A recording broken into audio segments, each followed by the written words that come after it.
sabes cómo es, esto de rozarnos piel con piel. Quiero que te sientas mi mujer una y otra vez. Tu piel es dulce como la miel y sabes que no la mereces. Hoy tengo que hacerte mi mujer y lo sé muy bien. Vamos a acercarnos para ver cómo es, esto de rozarnos piel con piel. Hoy quiero que te sientas mi mujer una y otra vez. Tu piel es dulce como la. The views, opinions, and representations expressed on the Night Dreams Talk Radio Network and its website are those of the hosts, guests, and participants, and are not necessarily those of or endorsed by the network, its affiliated stations and broadcasts, the management, other hosts, or advertisers of the network.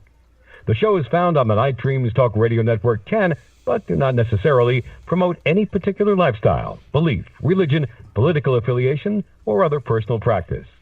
These shows are for entertainment purposes only and are not intended to treat, diagnose, and or claim any cure of disease or condition or give any medical or legal advice. If you would like to hear Night Dreams Talk Radio on your local radio station, let them know. Tell them to check out www.nightdreamstalkradio.com. And thank you.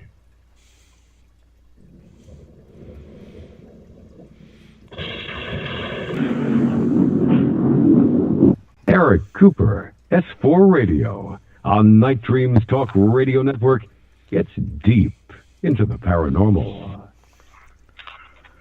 Good evening or morning, depending where you are, and welcome to S4, the voice of Forest Moon Paranormal, coming to you live from FMP headquarters in the heart of the Cascade Mountains in Concrete, Washington. FMP is a highly active emergency response team for all aspects of the paranormal, from aggressive hauntings, alien interaction, Bigfoot and other cryptids, and everything in between that's terrifying. S4 is a voice where we discuss these things in depth. Not only can you find S4 right here on Night Dreams Talk Radio, but for our local listeners, also on KSVU 90.1 FM from 10 to 12 p.m. Saturdays with pre-recorded shows. So, folks, tonight, it's the 23rd of March, my mate's birthday.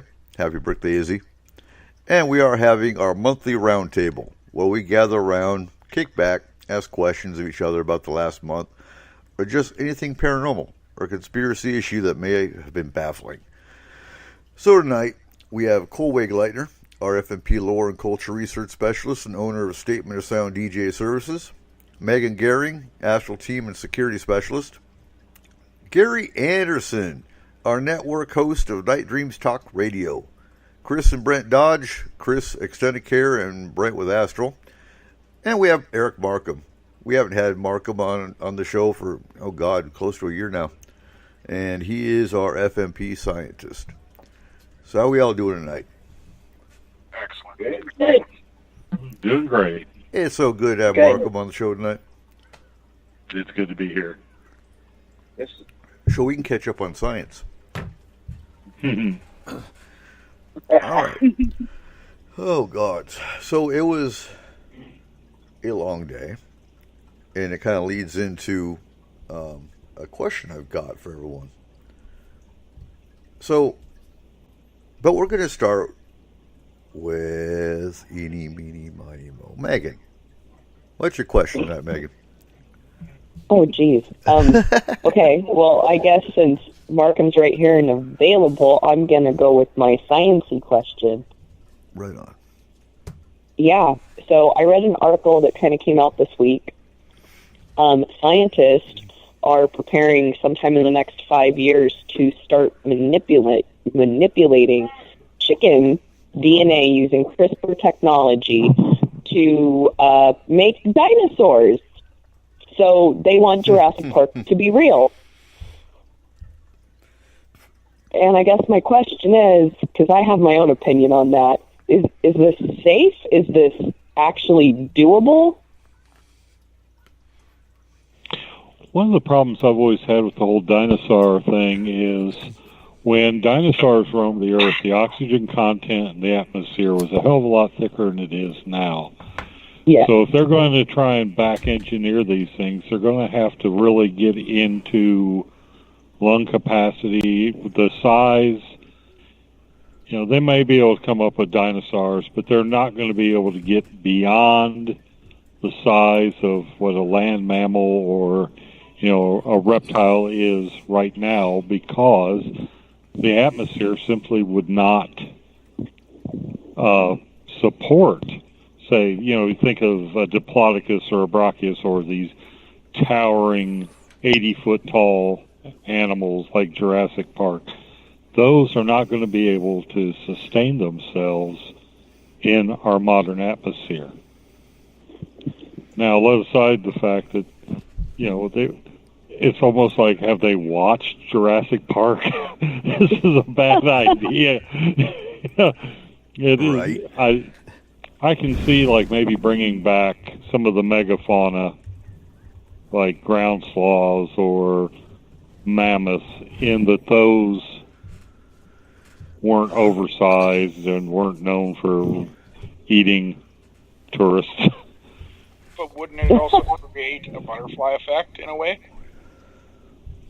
I don't think so. Where would you put them? They're going to be museums. I think the ethical component here is you're bringing back a extinct species. They went extinct for a reason. Mm-hmm. And also, it's not going to be like you're going to turn them loose in the prairies of Wyoming or something. You're creating a bunch of animals whose only purpose is going to be to live in zoos or display parks of some kind, wildlife parks. So I'm really not on board with it. CRISPR can be used, that kind of technology can be used for medicines, for cancer treatments, for, I just recently, in January, I lost my mother to ovarian cancer. Let's not screw around with trying to bring extinct animals back. Let's do something with this technology worthwhile. Let's cure some of the scourge diseases that are in our population. Totally agree. I think a lot of them are thinking, though, that they can actually cure the diseases by bringing some of these creatures back. It might lead to the discovery of certain cures. I could see the fauna more than the flora and fauna more so than the dinosaurs themselves, though. One of the problems, though, if you bring back, we can look at our own ecosystems here in America. The starlings have become a problem. They aren't native to the United States. They were brought over because I think there was a Shakespeare sonnet that mentioned. Anyhow, they were introduced as a fad, and now million bird flocks. The Asian carp. They're afraid those are going to make it into into Lake Michigan and create a complete ecosystem collapse. There are already places in the rivers where you can't run your boat because you might end up with a 40-pound fish bouncing off your head. There's actually been some people that have died from these stupid carp panicking and jumping into boats and hitting people in the head. So if you're bringing something like this back, we don't know their ecology at all, because this is what we see is not necessarily in our fossil record. There's whole species that we haven't discovered, maybe never will. So we don't know. There might have been some out there that was a predator for T-Rex, or there was something that kept some kind of predator or some limiting factor on these creatures. What if we bring back something as innocent as a type of beetle, or we bring back some kind of flora, some kind of plant?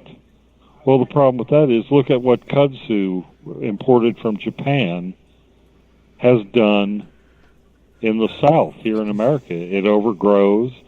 I mean, we don't have an effective countermeasure. So anytime you bring something out of the past and introduce it into a new environment, you have the potential for disaster there, because we don't know can't know what the conditions it lived in.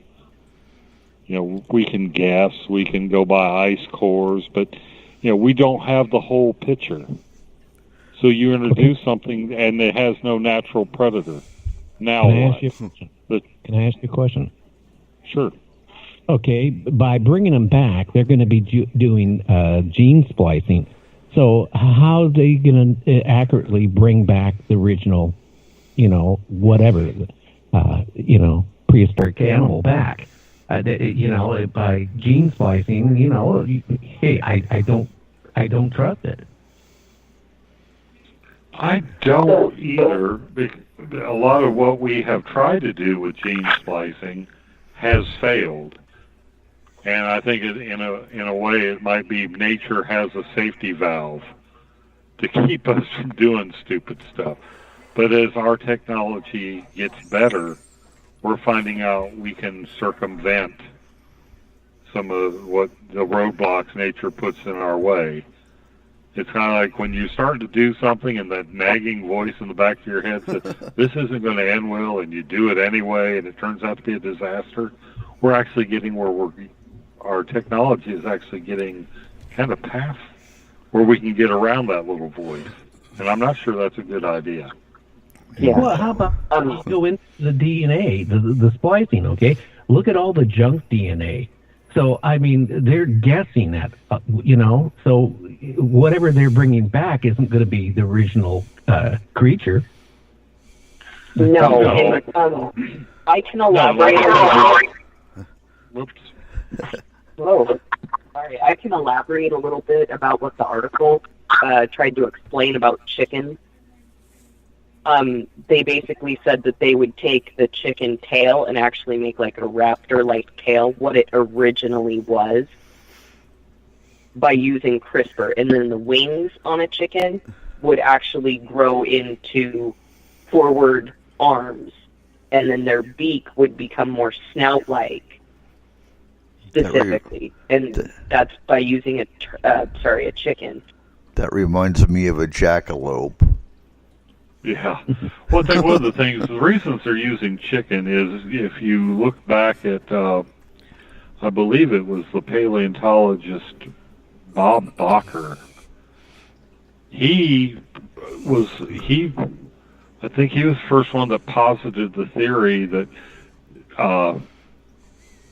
the dinosaurs, now the theropods, there's different types of dinosaurs. There's the sauropods, like the Dimetrodon, the early ones, the Triassic period, the ones we think of when you say dinosaur, Velociraptor, Triceratops. These were theropods, and they have a slightly different lineage, and they supposedly evolved into what became modern birds. Chicken, turkey, roadrunners. And if you've ever seen a live roadrunner stalking prey, you can kind of see the similarity between them. Do their feet actually spin? They are, yeah. Beep beep my no. But you see the stalking behavior, and there are similarities in bird behavior and reptile behavior. So I think they're using the chicken as they're easy to find. It's a good research animal, but they're also in that lineage. And as somebody mentioned junk genes, that's kind of what I'm afraid of, because what we call junk genes, they're beginning to realize that maybe these aren't junk genes. They do have functions. They do. We've just either evolved past them or they're dormant. What if they bring one of these things back and it activates what they're calling junk genes and creates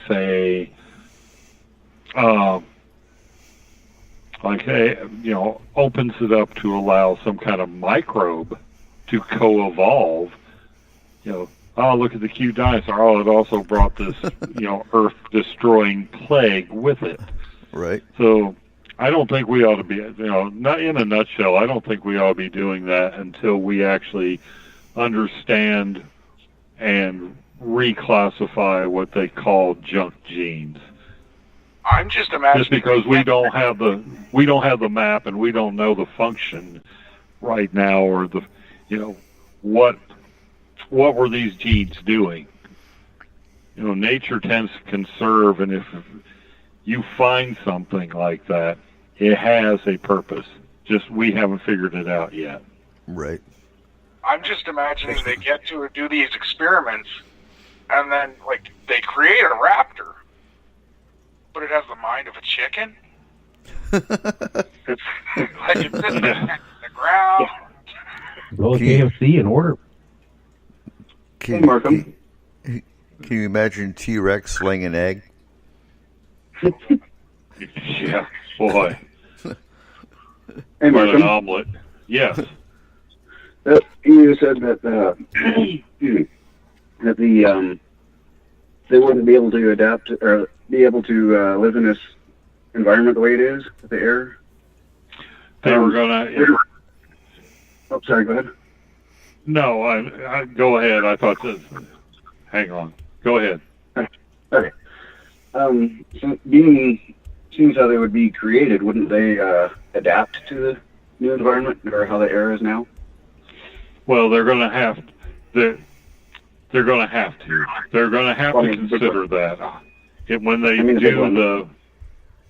they would not be able to. There was a class years ago I took, and it was like, how could Godzilla exist? No. Because there's actually functional limits on how big a creature can be due to gravity. You get to a point where the bone density, the musculature, the structure of the creature goes beyond what the planet can, what the environment can support. It would have to, there's actually, it's almost like a Dawes limit on how big an animal can be.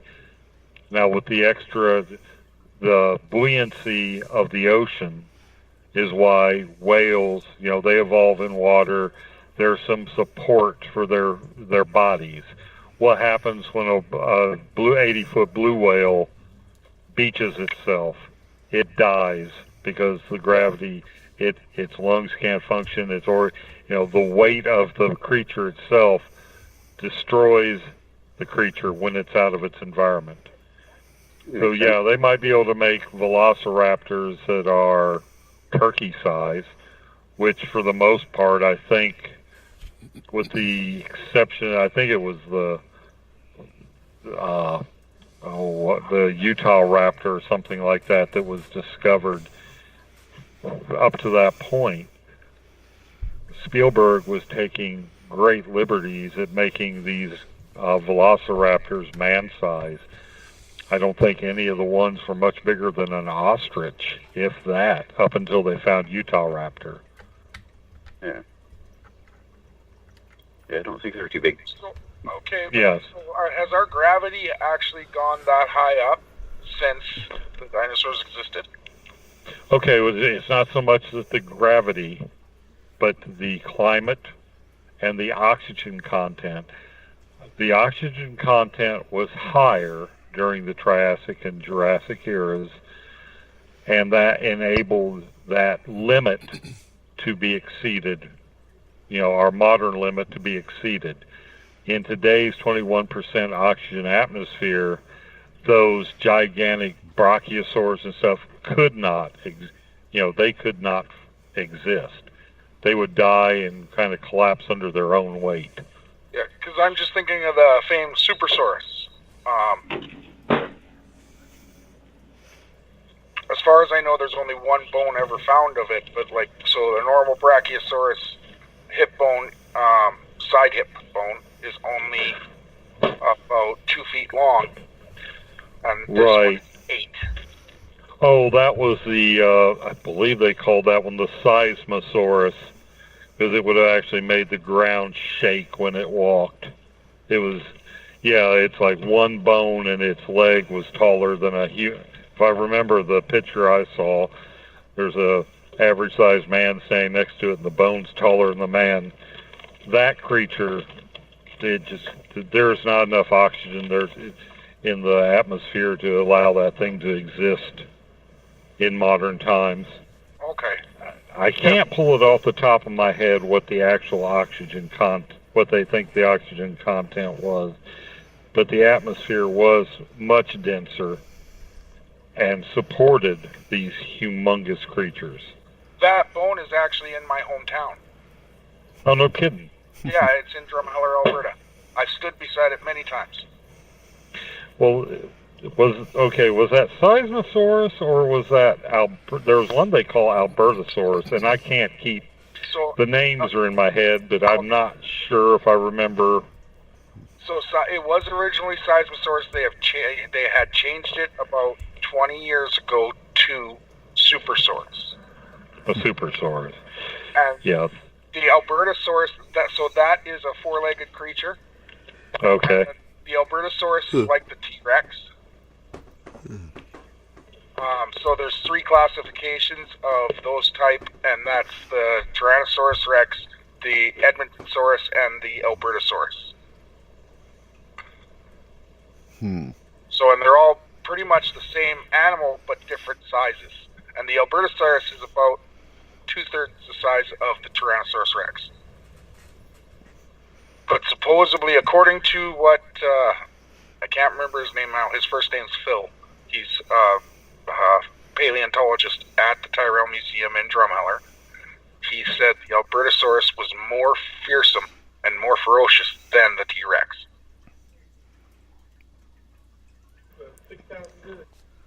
Because when you saw them jump, like when you see, do you remember in Jurassic Park when the T-Rex actually jumped up and attacked? Right. He wouldn't have been able to do that. That would have been an Albertosaurus that could do that. Well, they also think that, they're looking at those non-functional vestigial front limbs on a T-Rex. And just the way the body of a T-Rex is made, if it ever tripped or fell chasing prey, it would have snapped its neck. They're kind of starting to look at T-Rex like it might have just been a big scavenger. Or it would have only attacked the extremely weak. It wouldn't have been this fearsome uber predator like it's shown in the movies. Right. Yeah. They also did some research where they took the nasal cap. They took, I think it was that skull that was there's a skull they found out west. It was the most complete T-Rex skull they ever found. They think it was a female. They think the males were smaller, the females were bigger, and they made a 3D model of it. And instead of roaring like the T-Rex on Jurassic Park, they think it might have just kind of squeaked more like a bird. Yeah, it sounds kind of like the one in Jurassic Park that spit the venom and had the fan-looking things that came out of his head. Oh, Dilophosaurus. There you go. They've actually found specimens of those. Hey, man, I'll be right back. I got to take care of business here for a second. All righty. Gary, let's get to your question.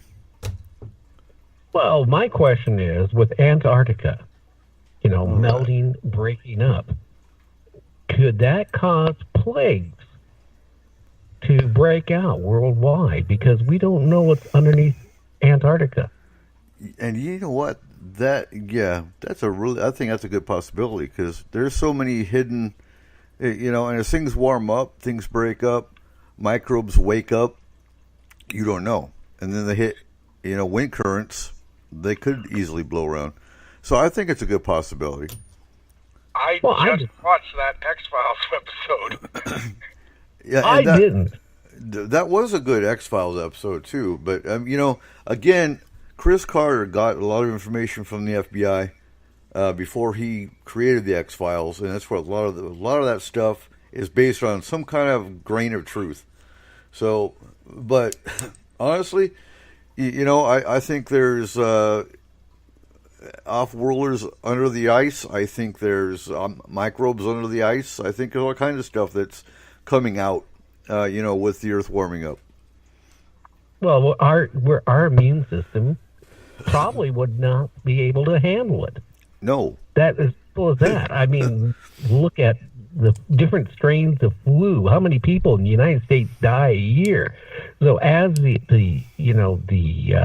ice, melts, it's bringing up, the permafrost. It's bringing up the bog and all this stuff. We don't know because our body isn't, it's not immune to something that, could be there. This common sense tells you that whatever is there, our body would not be immune to it. Well, and if you've noticed, every year the flu gets worse, and the flu shot does not help. I have to take that. Yeah, I know. It's mandatory. Well, it didn't work for me. I being a senior citizen, the doctor talked me into it. I got sick for 2 days after the shot, and I'm like on number 9 day being with the flu. I went to the doctor, and he goes, "Oh, you got the flu." And I said, "Yeah, but why did I bother getting the flu shot?" Well, it could have been worse. Right. So, did you hear his point, Markham? About Antarctica? I know it's like, and we only have to look into our own history in the continental United States. What happened when the Spanish explorers, Europeans, came to the New World? What did they leave in their path? It was called the Black Swath, because as they were encountering these native peoples, they were giving them old world diseases that their immune systems couldn't cope with. The Spanish explorers left a wake of death and destruction behind themselves because they were, and some of it was just passive. Of course, I think they also introduced a couple old world venereal diseases into the mix, but you don't have to go far to find examples of what happens when a new microbe encounters a population that isn't grown up with it. We don't have any immunity, so we're liable to pull something out of the ice in Antarctica that wipes, 3/4 of the population out.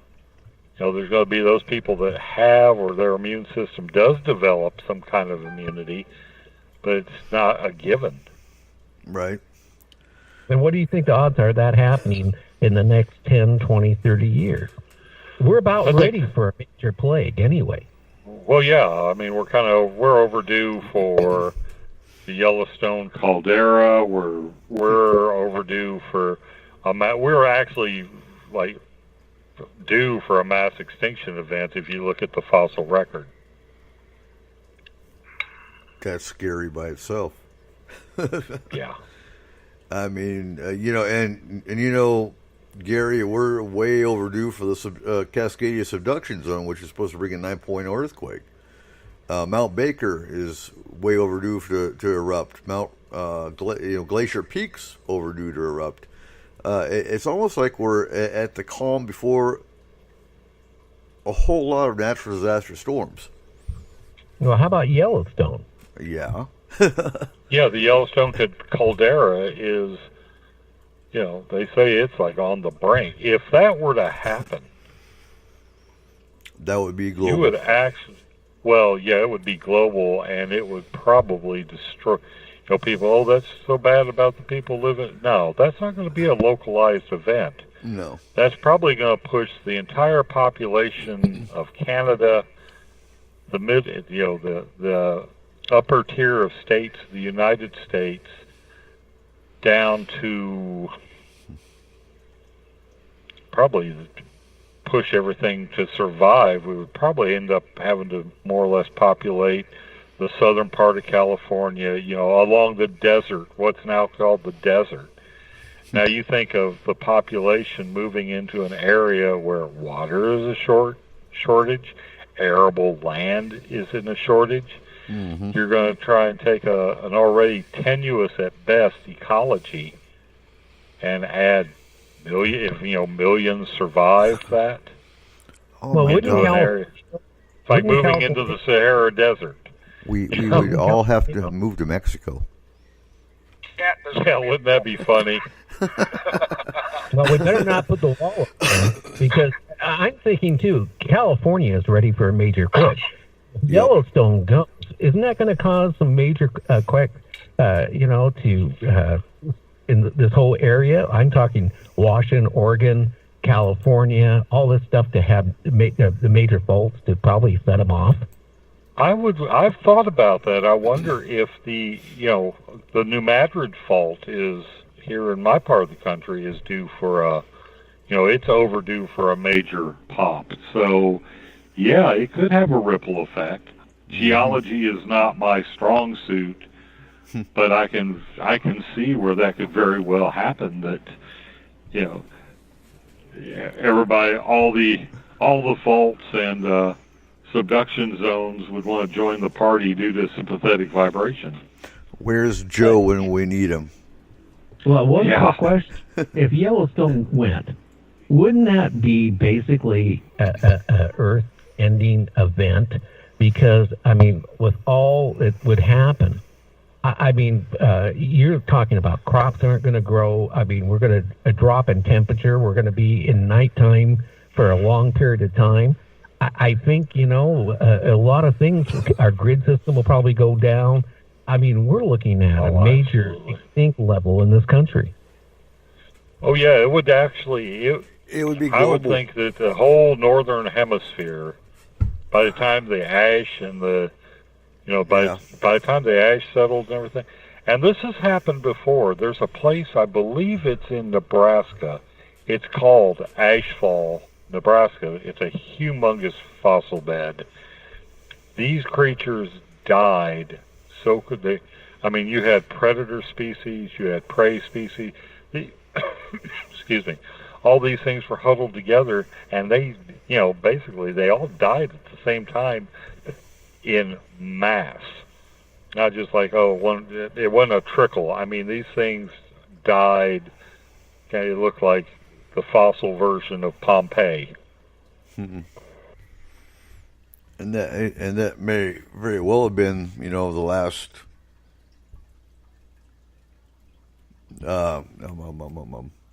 Wyoming. Well, Texas, Joe Taylor was on my show. He's one of these people who put, the prehistoric animal bones back together for museums and stuff like that. He was saying he was going out in Texas and going in areas and finding, raptor bones, all kinds of bones in groups. So whatever happened, it happened really fast. Yes. There is an amazing spot in Texas called the Dinosaur Park, and it is in the northeast Texas area, south of Dallas-Fort Worth. It is absolutely amazing. There's still raptor and Stegosaurus in the clay bank. It's amazing. And Megan. Yes. What's your first question? No, wait. I already asked my question. You already asked yours. God. Okay. Yeah. Okay. Eric is on the ball tonight. I am. Cole, what's your next question? Well, I was wondering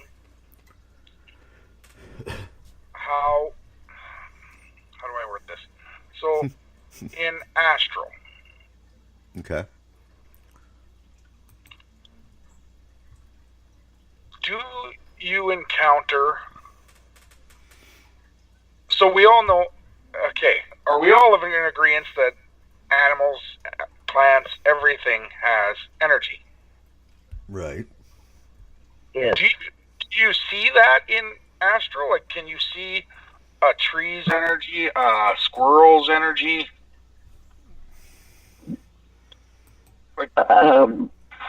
I've never.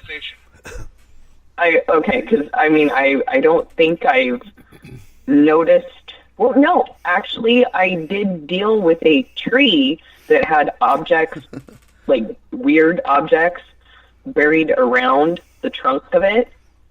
I investigated the tree, but the tree itself was not haunted. It was the land. So the energy of the tree oftentimes is called a dryad. The dryad it's part of the Fey realm, and they are essentially the souls of the tree, or the spirit of the tree. With logging, if the tree gets cut down, that dryad can move to another tree. It's not like they're not stuck to one tree. Does that make sense? Yeah. As far as the spirits of plants, those are what you call fairies. Every plant type has fairies that take care of it. They're not necessarily souls per se, but they would be what you call the energy of the plants. Okay, so what about squirrels and ducks and...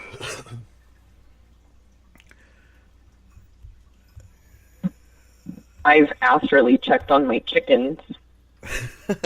Like my chickens are making a ruckus in the middle of the night, so I will actually already be in bed. Don't want to put my shoes on, find the flashlight, grab 6 jackets, truck through snow. So it's easier to just astral. I see my chickens astrally. Clients, cats, and dogs will follow us around. And I just had a case recently where I actually got to pet a cat in astral.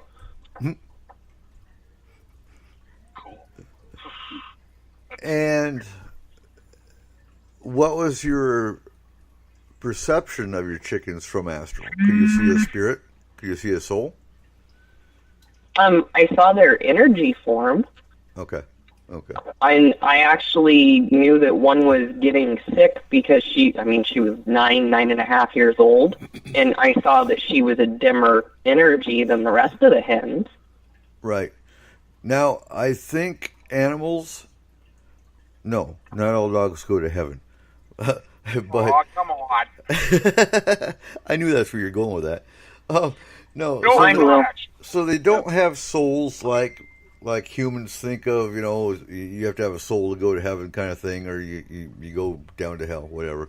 It is an energy. It's not necessarily a soul. With the plants, with the animals, humans have the soul. It's a different kind of an energy form, though. Do humans really have a soul? They do. But how do you know that? Well, I'm going to sum this up like I did on my show this week when I got in. Somebody started getting on religion when he was supposed to be talking about being abducted. Oh, religion's coming up in April. Yeah, okay.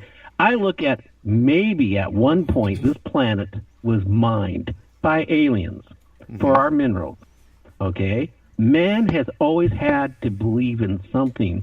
Otherwise, he would have nothing to live for other than sex. Okay, so there was a fire god. There was a god of this. There was a god of this. Wouldn't they look at aliens coming down or a species of alien coming down that maybe they thought they were God? People have always had to believe in something. If you took that away from them, okay, then you're not going to have no control of people because they're not going to have the morals. If you take a religion away, because people think that when they die, they're going to go to heaven or the other place. But, again, I'm not an atheist. I grew up with, my grandmother was Mennonite, my father was Catholic, my mom was Protestant. I grew up in a religious family. Mm-hmm. But I don't believe humans have a soul. They have morals, but I don't think they have a soul. But people have to believe in something. If you take that away from them, then you really don't have anything to live for. But here's my thing. So, soul, energy force, very similar. The reason I argue about the energy force is because with reincarnation, so I've talked to spirits before, and the way it's been explained to me by spirits is you have the option when you die, you can stay, like the spirit I talked to in Germany. He went and played in the bakery. He went and haunted the bakery. That's what he did. He had fun. Now, he had the option of going and getting back in line, essentially, and being born to the next baby that was being born. And they live another life. And that is what humans call reincarnation. Yes, but you look at the population, and you look at how the population originally started. Mm-hmm. The population, I can't see where are these souls going to be? Are they going to be like on a shelf for thousands of years? Because I can't. It doesn't make logical sense to me. I'm sorry. I'm asking a logical question. Oh, I agree. See, I just don't believe in a heaven or a hell. I believe in reincarnation. That's my perception. So, Gary, I've got a little bit of input on that. I've been seeing different people with similar soul signatures. And I had a very in-depth conversation with a medium and one of my guides. And I discovered what is called soul fracturing. And basically, you have an oversoul, which would be the oldest soul. And so it's not the same soul coming back. It's a fracture of that soul coming back because you need to learn a lesson. So there could be 100 soul forms of you, but you belong to an oversoul, which would be technically your oldest soul. And that can cause a lot of problems. It can, especially if you realize someone in this life that has the same soul signature. Right. Now, that's different than a soul mate. If I believe I found my soul mate, I'm not marrying a piece of my soul. So a soul mate is simply someone that you've known or been with in a former life. Yes. So these soul fractures have independent lessons or contracts that they sign up for to come back. So if someone dies in childhood, or if someone commits suicide, or someone goes through their life and it's just tumultuous and negative, then those people will come back having to learn positivity, or how to get over things, or possibly situations to avoid. So I think it is a repetitive cycle. Is there proof? No. Well, I got to say this. I've probably had, since 1976, at least 800 mediums on my shows. Out of 800 of them, I have never had one, I'll be honest with you, that was accurate on anything. Really? Okay? I test them out. And I test them out before I go on the air. I ask them certain questions. They ask me certain things. I find that most people that are mediums are really good at asking key questions so they can come back with a certain answer that will halfway fit the situation. And then a lot of people want to believe what they're being told. And I'm sorry, I don't want to believe them. I mean, I'm just being from what I have experienced as a talk show host for all these years. Okay. No, that's a wonderful example. Okay, interesting. Like the last medium I had on, okay, which I'm not going to mention her name because I don't want to get sued, but she's very famous, okay? Now, she asked me, okay, a question about something, okay, like something I lost. I totally lied to her. Okay, I said I lost my motorcycle keys.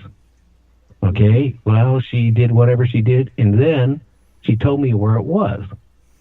And then during the break, she said, go look, and it will be there. Well, I'll be honest with you. They were in my my bedroom in the vase where I always keep them. But I didn't want to, I came back and I said, hey, you were right. Because, I have to be honest with you, my show is entertainment. And if anything more exciting comes out of that, then that's great. But I have found that most mediums are good at manipulating people by asking certain questions that are vague, and they will follow it up with a second or a third thing, and then they go, okay, see, I answered your question. Now the scientist is on here. What do you think? Well, it's a technique called cold reading, and by reading involuntary micro expressions, a skilled cold reader can really make it sound like they know what they're doing. Just by, there's involuntary muscle tics or reactions to certain words.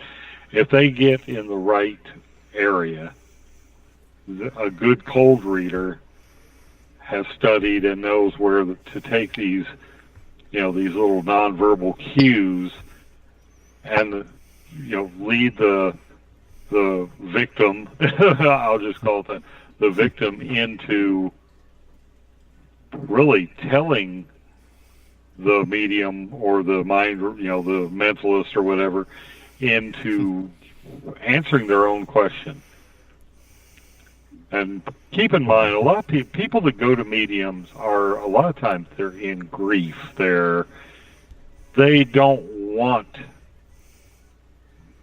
the truth, basically.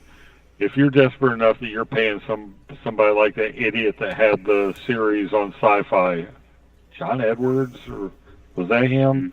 Anyhow, he would do this cold reading thing in front of a whole studio audience and pick his mark. He would see somebody, I see a name, a guy, Joe, and then he would throw out these questions. It's sort of like that game where you answer yes or no, and it leads you down a logic tree to an answer. We see something like that on Facebook. You used to be able to buy this little digital game.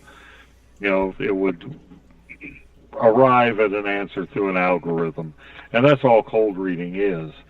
And I think one of the problems with trying to tell the future is the future isn't set. I don't think it's a fluid, dynamic thing that's going on. A medium, you say, even if somebody's legit, they see next Wednesday. From tonight, they see next Wednesday. So much is going to happen. So many possibilities, so many probabilities are going to collapse and kick the vision down a different path. I don't think there's a way to see, even with technology, I don't think you could see a future. It's too fluid. Well, that's the thing, though. A true reader is going to tell you, what I see happening on Wednesday is this. Now, there are numerous things that can happen that will change the outcome of that. You do a tarot reading, for example. Mm-hmm. The reading is going to tell you what the cards see, or what the spirits tell you through the cards, in, say, a month. Because a lot of people do a monthly reading. Some people are, they want it more often. They do a daily reading, or have a daily reading done. And those cards can change. The outcome can change. Different variables through life, or time, and space can change to change the outcome of what that reading was. One of the problems I had when I used to read very accurate tarot readings for people, it dawned on me, did this happen? Did I foretell what was going to happen with this tarot reading, or did I set up a self-fulfilling prophecy by telling this person, this is what I see? Did they then go down a logic tree that made that happen, whether voluntarily or involuntarily? Did this happen because I planted the seed of the idea into their head? And that's kind of why I quit reading tarot, is I didn't want to take that kind of responsibility for somebody's life. Right. Well, I think you nailed it right on the nail. Now, I went to the site. Oh, go ahead. Oh. Go ahead. Well, okay, a question. Remote viewing. My friend who passed on, Art Bell, had a major, I'm not going to mention his name again because, I don't want to be sued. But he was on Art Bell's show so many times making all these predictions, like the kill shot, tell people where they should do. I know somebody that actually moved to Australia because of him. And sold everything and took a huge loss and ended up in a divorce. Okay? Well, it never happened. And again, his predictions of his remote viewing, none of them ever came true. Now, the FBI, I know somebody that was retired from the FBI, said they would get mediums calling up all the time, telling them where people's bodies were. And you know what? They never were accurate. Never. And the point is, they had an idea as well. Hey, if you know where the body is, hey, we'll give you a shovel. You go get it and call us. I think there's another problem with, if you're accurate, you're usually going to be quiet. Because of the fact and what we found on the team, if you are accurate, you know where the missing person is, you become a suspect. Mm-hmm. Oh yeah, automatically. I mean, we've been dead on. We've helped people find people, haven't we, Megan? Yeah. And you automatically get ridiculed. You automatically get labeled. Well, how do you know where they were? How do you And that hasn't happened directly with this team, but just saying, it makes you leery and it gets really frustrating when the team's telling you they are here. Well, now what? Who do I call? The FBI's not going to listen. Local law enforcement, they sure in the hell ain't going to listen. So it gets frustrating, which is why we really don't touch missing persons cases anymore. Well, I got something. The Casey case, okay? I had a famous medium on my show that she claims she's the one that solved the case. Mm-hmm. Okay? And she wrote a book, and she's been on all the talk show network.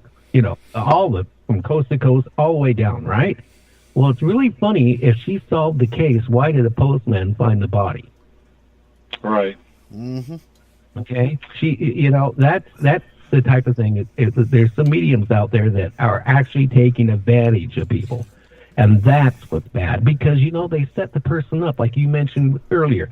If you sit there and tell somebody something, psychologically, without them realizing it, they can make that situation happen. Well, think of this. Too many people hear, psychic so-and-so solved the case. They take it, like Coop and I used to say in our original show we did together several years ago, do your own research. So the famous psychic people are already, who want to believe, are already inclined to believe on blind faith. Mm-hmm. If they did a little research, looked at the hometown newspaper where the crime happened, and saw the outcome, that would put an end to this, this pop culture phenomenon, BS psychic stuff right away, because they would find out to the best of my knowledge, there has never been a case certified where a psychic has actually broken the case, found the body. A lot of them claim that. Yeah. And the problem is when you say, no, your psychic's full of crap, you're preaching to the choir. There's the ones that already know that, and the ones who don't know it don't want to know it. And nothing you tell them is going to change their minds, because they want to believe in that. Well, there's people out there that claim they're a psychic or a medium, that they're convinced they're one, and they're not. No. And I see that so often, and it's frustrating. So, that's my 2 cents for on mediums. And I don't want to offend anybody out there who's listening, okay? I know I got people probably really mad. I'm going to get a couple hundred emails again.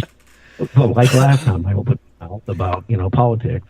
But I will say that I haven't seen a real medium in all my years in broadcasting that was accurate on anything other than, the general information, and they're good at manipulating people. So Nikki's in the chat room. She's offended. You need to get a hold of Nikki after the show and have her on your show. I'm more than happy. I have everybody who wants to come on. It's a show. I mean, it's entertainment. And if they can convince me otherwise, then I will say over the air, I'm sorry, on 27 radio stations. I'll say I'm sorry. Made a mistake. One of the things I have had some intuitive things happen. Coop knows my story. But certain way I go home, I get this tickle that tells me that there's a person buried there. It's kind of hidden in plain sight. Every time I drive by this little area. And I don't want to, and it comes into that, well, do I tell the police? And, okay, why did you know? How did you know? And I really don't think there's anybody there. I just think I have a really active imagination and some kind of combination clicked, and I've convinced myself there's somebody buried there. But anyway, that's beside the point. You run into that, well, how did you know this when nobody else did? And you set yourself up. I think real psychics, if there's any out there that really have that ability, they're probably afraid to use it because it's not mainstream. It's not an accepted thing. Face it, all of us that believe in this could probably populate a city the size of Dallas and have room left over. If everybody in the world that believed in it was in one place. And I think that if you have somebody like that, they're going to be very leery of sharing it. I think the ones that are out there touring with their books and their TV series and their web pages, I'm not sure that I don't think they're legit. Well, you have to go after popularity. You have to go by how much they charge too. Yeah, that's what I was just going to say. Yeah, they want you to call them, and pay $50 or $100 an hour for them to give a reading. And an hour. An hour. Yeah, that's cheap. $50 a minute. Yeah. I actually went to one, and she was legit. She told me straight up from the beginning. She says, "Don't ask me anything futuristic. I will not and do not read future. You can ask me present, you can ask me past, but I do not do future." She read aura. She was $50 an hour or $30 for half an hour. It was in her own home. She had a little room. She was by word of mouth. She did not do advertising. So it's like you said, Markham, she was very low key. But I'll tell you what, she says, I asked her questions. She did not ask me questions. She did not probe me. And that was one of the cues to myself that, this is the real deal, because she did not ask me anything. She says, you asked me any kind of questions, and then, of course, I was leery about how I said it to her and not to give her any information. And she came off and told me the nickname that my dad used to call me when I was little. And there's no way in heck she would know that. No way. And you make a point that we're going to see her. I say that again. Did you make an appointment to go see her, or did you just walk in cold? I contacted her through somebody else that went to see her. So, yes, I did make an appointment. Okay, and did that person that you knew, did they know much about you? No, she was actually an employee of mine, so she didn't know me personally. No. One of the things I find fascinating, a lot of people remember that Houdini was this magician and escape artist. He was also a fraud buster when it came to commercial mediums. Mm-hmm. And he discovered that these people had a network. They would find, so say somebody rich had a son that died in the trenches of World War I.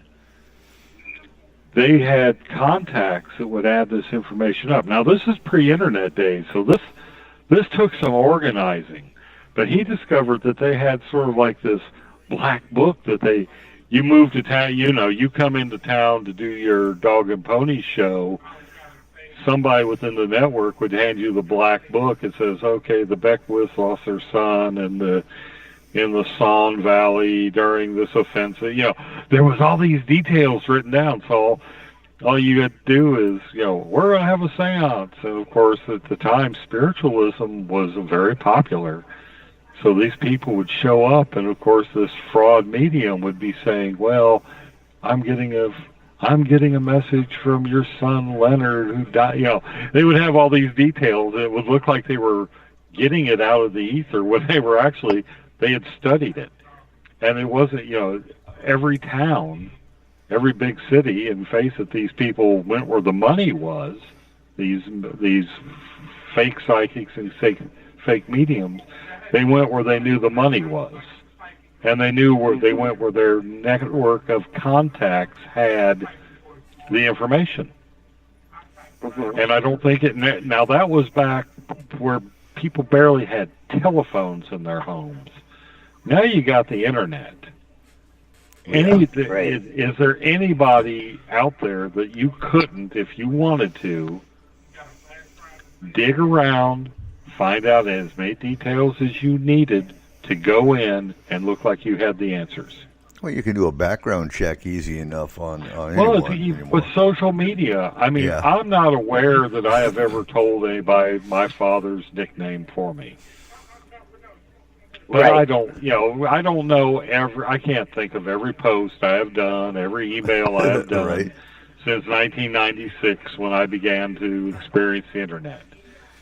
Right. Somebody who is determined, and that's how they make their living, they're going to have, I'm sure that there's somewhere out there, either on the dark web or, within a network of people, and a search algorithm. You put in somebody's name and a known address, and it knows how to scan for, keywords. I'm sure there's a way to do that. I'm not tech-savvy enough to do it, but I can imagine that with all the information that's out there on the net, he called me blah, blah, blah, LOL. There's got to be a way to search the information. I'm sure a lot of these people are doing it. Right. And I do believe that.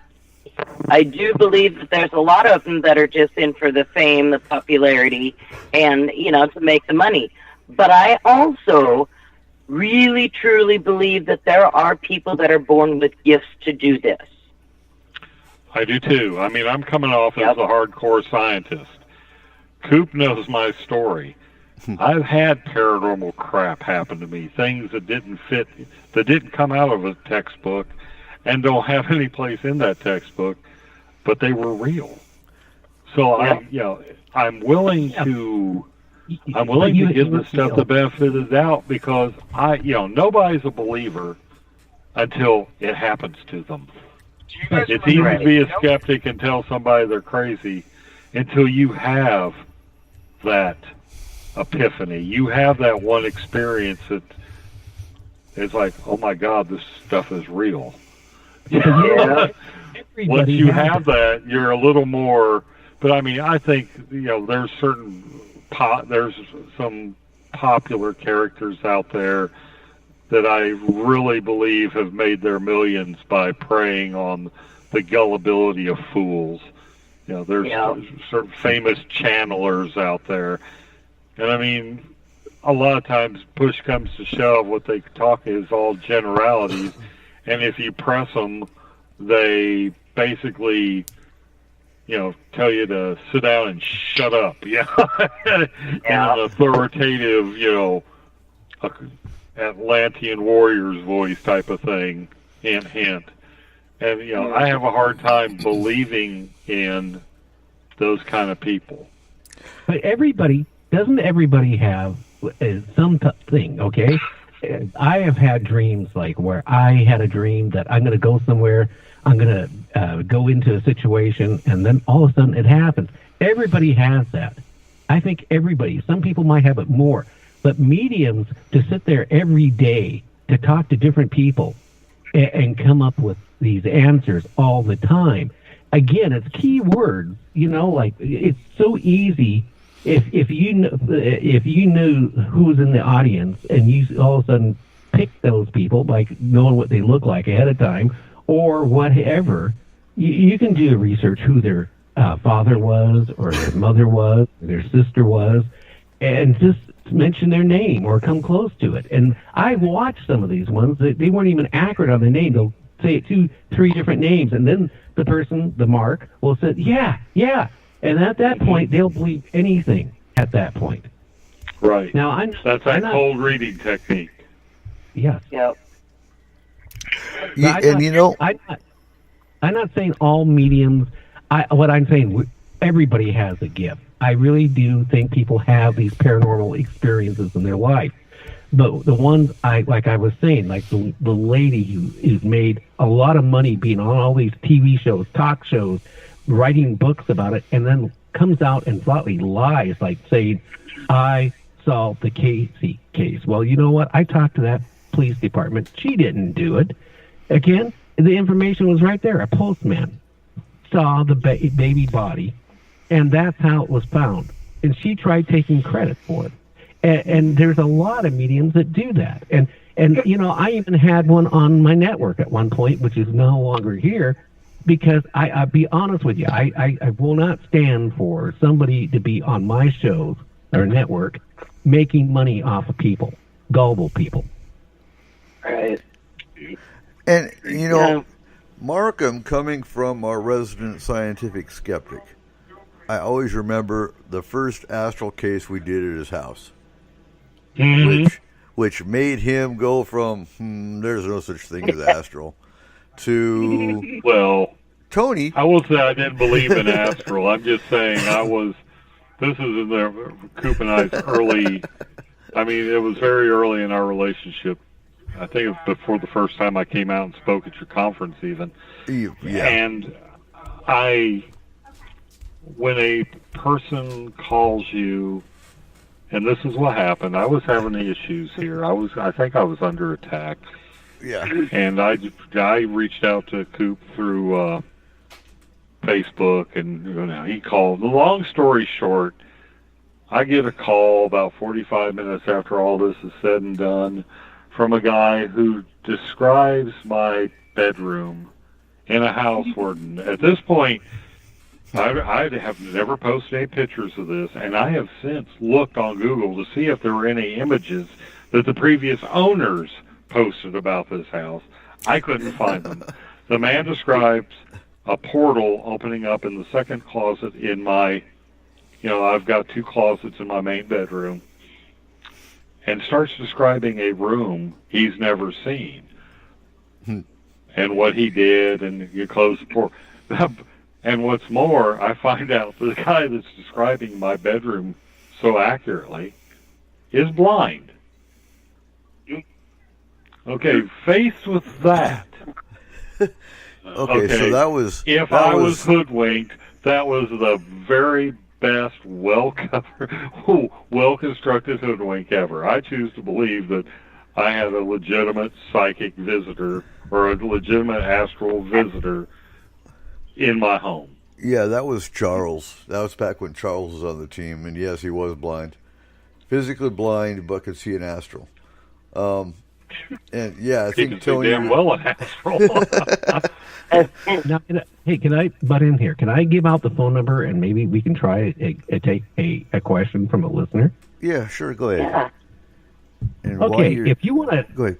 call in and ask a question to the scientists here, you can call in at 1-253-203-6681.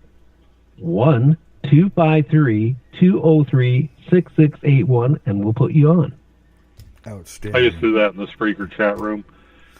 One of the for people who are interested in how this works, there's this awesome movie called Red Lights, and you'll know it's the right one if it's got if you do a search for it, Robert De Niro and Sigourney Weaver. In this movie, they take on psychics, and I don't want to give it away, but it actually, this is what here's our proof that this happened, and it was refuted in a very logical, realistic way, and you actually see how some of these scammers do the scam in this movie. Mm-hmm. But that's not all it's about. It's really, if you ever get a chance, if you ever see it used to be on Netflix, but I'm not sure where it is now. But it's called Red Lights. Awesome for anybody who's a psychic investigator to watch, because the people that helped write the script and some of the, their sources were psychic investigators. And you see how they saw things faked out and made it look real. It's an awesome movie. It's almost like a lesson that you don't realize was a lesson until it's all said and done. That's the best kind of learning, where you don't know you're learning anything. How old of a movie is it, Markham? Oh, let me do a quick. People take for granted being able to you hit a search engine and find knowledge that you used to have to go to a library, or you used to actually have to leave your house. It is, yeah. I mean, my God, my dad and I were arguing about something the other day, and it was like, well, wait a minute. I got the entire world's database of knowledge sitting here in my lap. Hang on a second. Red Lights came out in 2012. Okay. Oh, okay. It's got Cillian Murphy, which people probably know from the M. Night Shyamalan movie, The Village. It's got Robert De Niro and Sigourney Weaver. That it's really one of those low budget.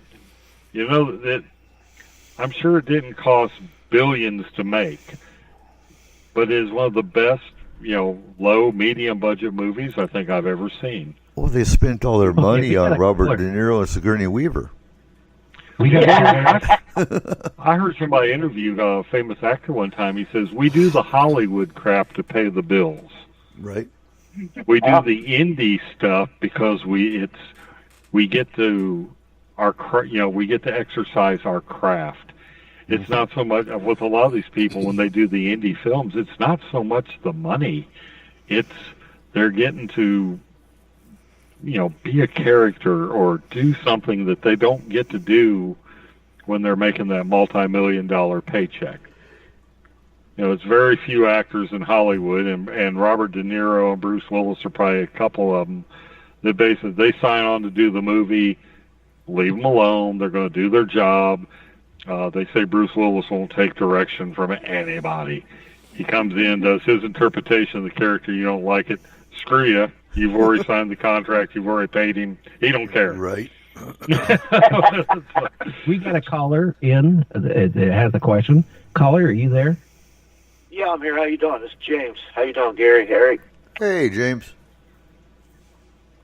Hey, I guess a big question towards Eric. The portal in the gentleman's closet. What acknowledgement do you get that there's a portal there, and can you tell it was an exit portal, an inner portal, and can you tell it was just one portal in the house, and then how did you close it? Okay, I'm going to let Megan handle that one as far as the closing it, but as far as the particular portal that was in Markham's house, if I recall right, that was an external portal. As far as how can you tell there's a portal there, usually you can see a whirl of almost like a heat wave. Oftentimes you can, and you can also see the energy obviously from the astral when you're astraling. And Megan, how do you close them? Yes, so actually I've seen portals in person as well too. Eric, you and I actually worked that case where the portal was right in front of the heat register, but it was freezing cold. Right. So, and the EMF pinged right in that one spot. So that's how we can indicate a portal in the physical realm. However, when we go astral, I could always tell there's a portal in the house because my face heats up. And I just kind of follow it, and the hotter it gets, the hotter, closer I am to finding this portal. And yes, there is like energy threads through the air. Sometimes there's colors. I've seen one that almost looked like a tiny tornado. Our method is to kind of squish it in and down using our own energies. And then depending on what type of portal it is, I have put a sigil or bound it in some manner to never reopen. If I might, I detected, personally did not detect this portal. I was laying in bed reading a book, and my favorite cat was laying on my chest.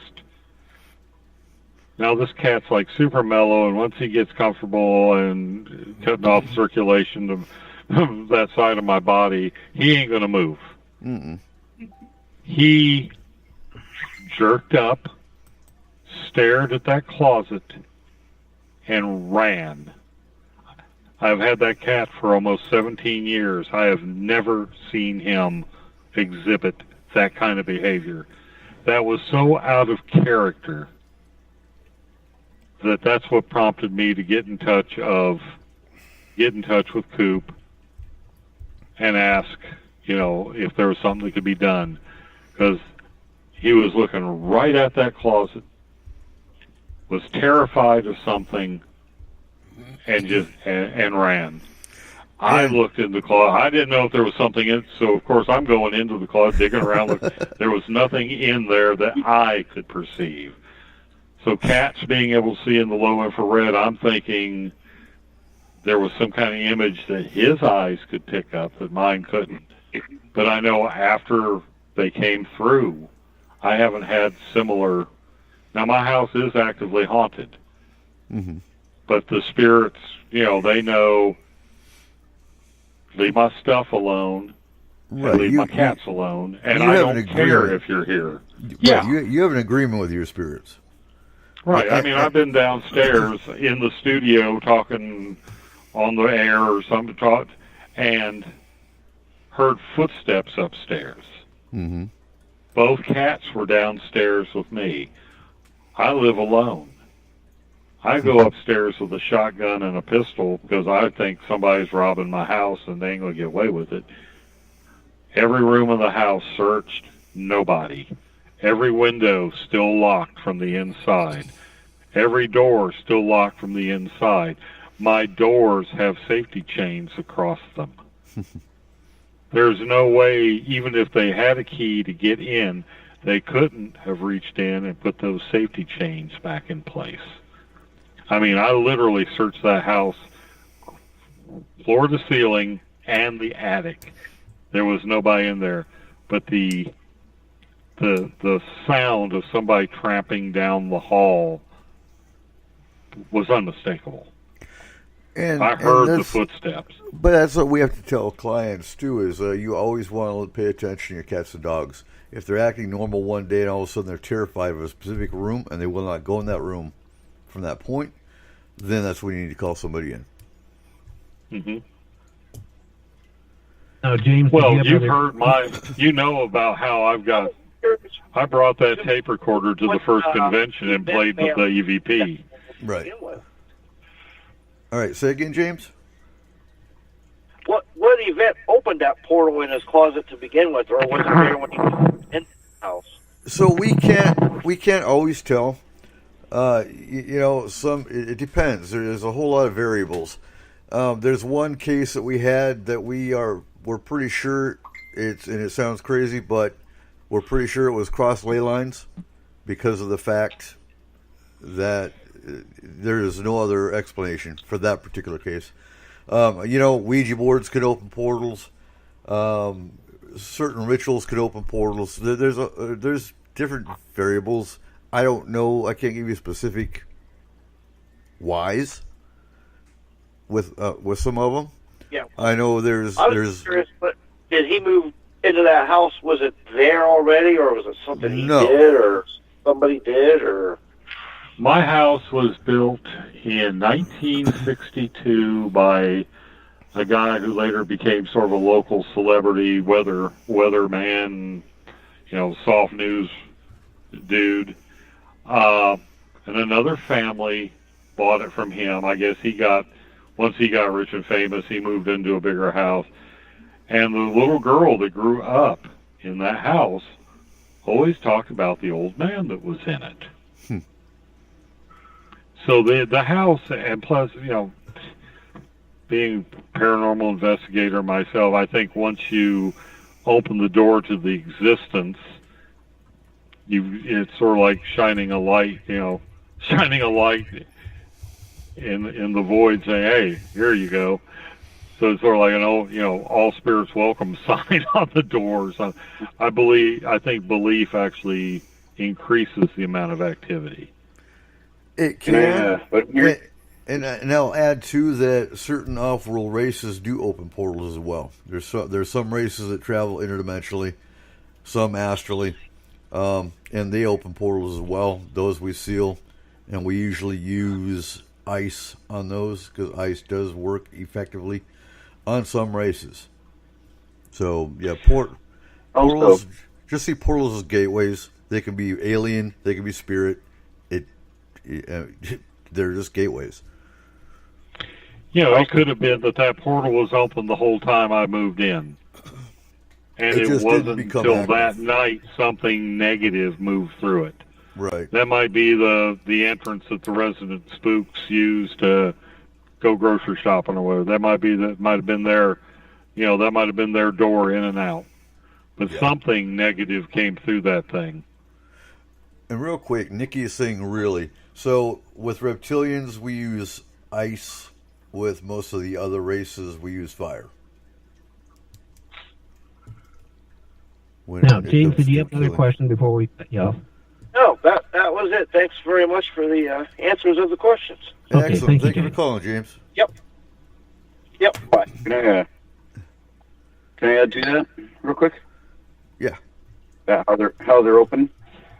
There was one case that I dealt with that a kid, a teenager or whatever, was using a Ouija board and opened it that way.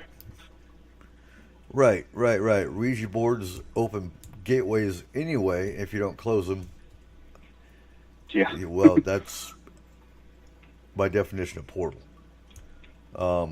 Yeah. But do they shift? Not generally. Because you get asked that too. Normally portals don't move. Now alien portals do. Have you seen that one, Megan? I have actually seen a non-alien portal move as well. Okay. So that was the portal house in New York, and it seemed like there was a tunnel of portal systems throughout the whole neighborhood, and the energy was just popping up everywhere. And so every time we went to the house, the portal location had changed. With aliens, yes, definitely. They move around a lot, and sometimes they don't even look like a normal portal. There was that other case when I walked into the whole room, everything looked almost like mist in the room. And again, on my face, I felt like a really weird heat wave. And knowing that this was an alien case, again, used the ice, and then all that mist turned into little ice drops and fell to the floor. It was so neat. But no, I don't like alien portals. Those things are creepy. No, they're not fun. And Nikki wants to know if we've dealt with vortexes. I don't think we have. I'm thinking we've done this too long. Vortexes, no. Portals easy. Vortexes, no. Vortexes are a pain. Moving along. Chris, we haven't gotten to you. Chris and Brent, be thinking of your questions. What are your questions? Well, it's interesting. I was kind of looking online for my questions. And I came across this interesting topic, and it said that it's speculated that the government has made and is hiding Bigfoot because he's an intelligent being. No. I know. Now, with that though, I couldn't believe it when I read it. There is a facility in California, and real quick, Nikki, how do you close something like that down? For Texas, we'd have to research. Megan, that's your new task.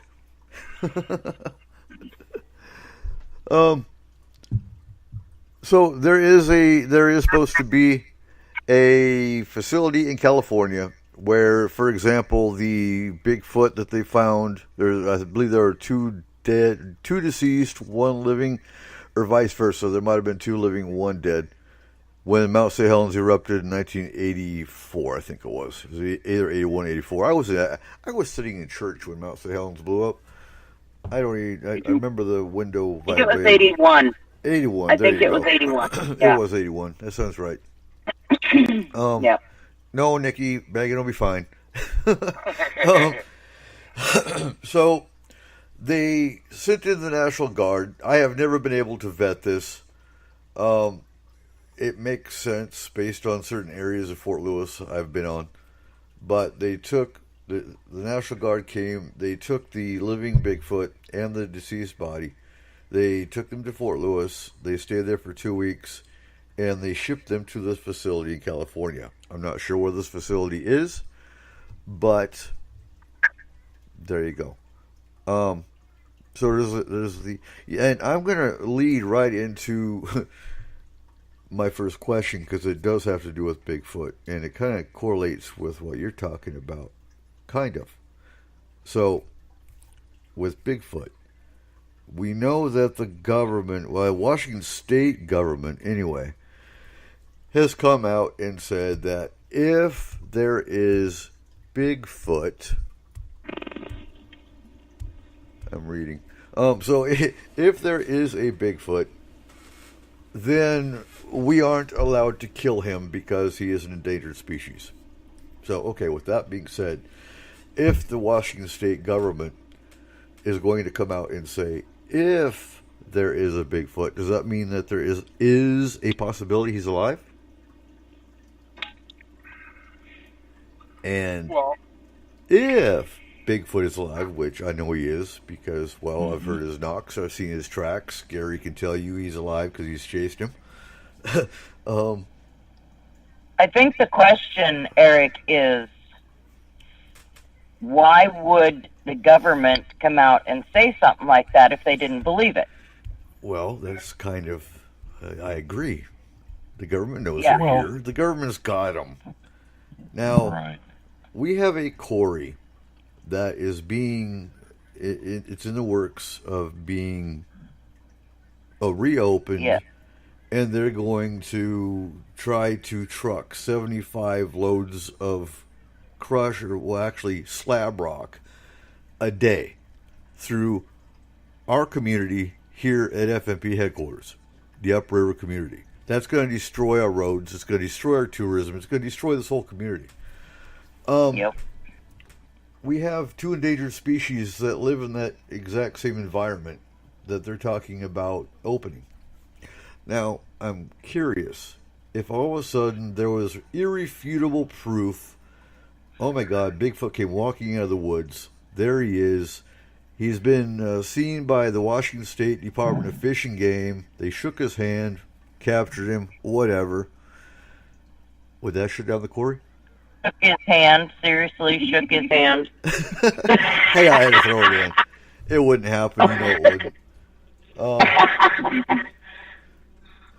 But, you know, why won't they come out and say there's been so much evidence, there's been so many reports, so many, and I agree, Gary. Orbs and Bigfoot, and love and light and Bigfoot do not belong in the same sentence. I fully agree with you. Thank you. I've never, and when you said that, I about choked because I've never heard of a case with Bigfoot and orbs. I just haven't, not together. I don't There's think. There's a doctor, psychiatrist.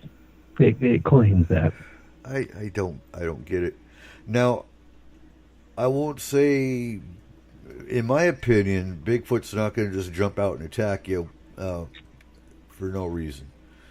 In your case, I think maybe, and just speculation obviously, maybe they had young in the area. Maybe they, for whatever reason, that particular location you guys were in was, for some reason, highly territorial. I don't know. I've heard more cases of aggressive swamp ape in the Florida Everglades and in the South, but I'm sorry if I live in the South. Well, I was in the South for 3 years. It's hot. It's humid. If you have a lot of fur, you're going to be extremely pissed off all the time, too. Yep. So, but being here, I would have to say, I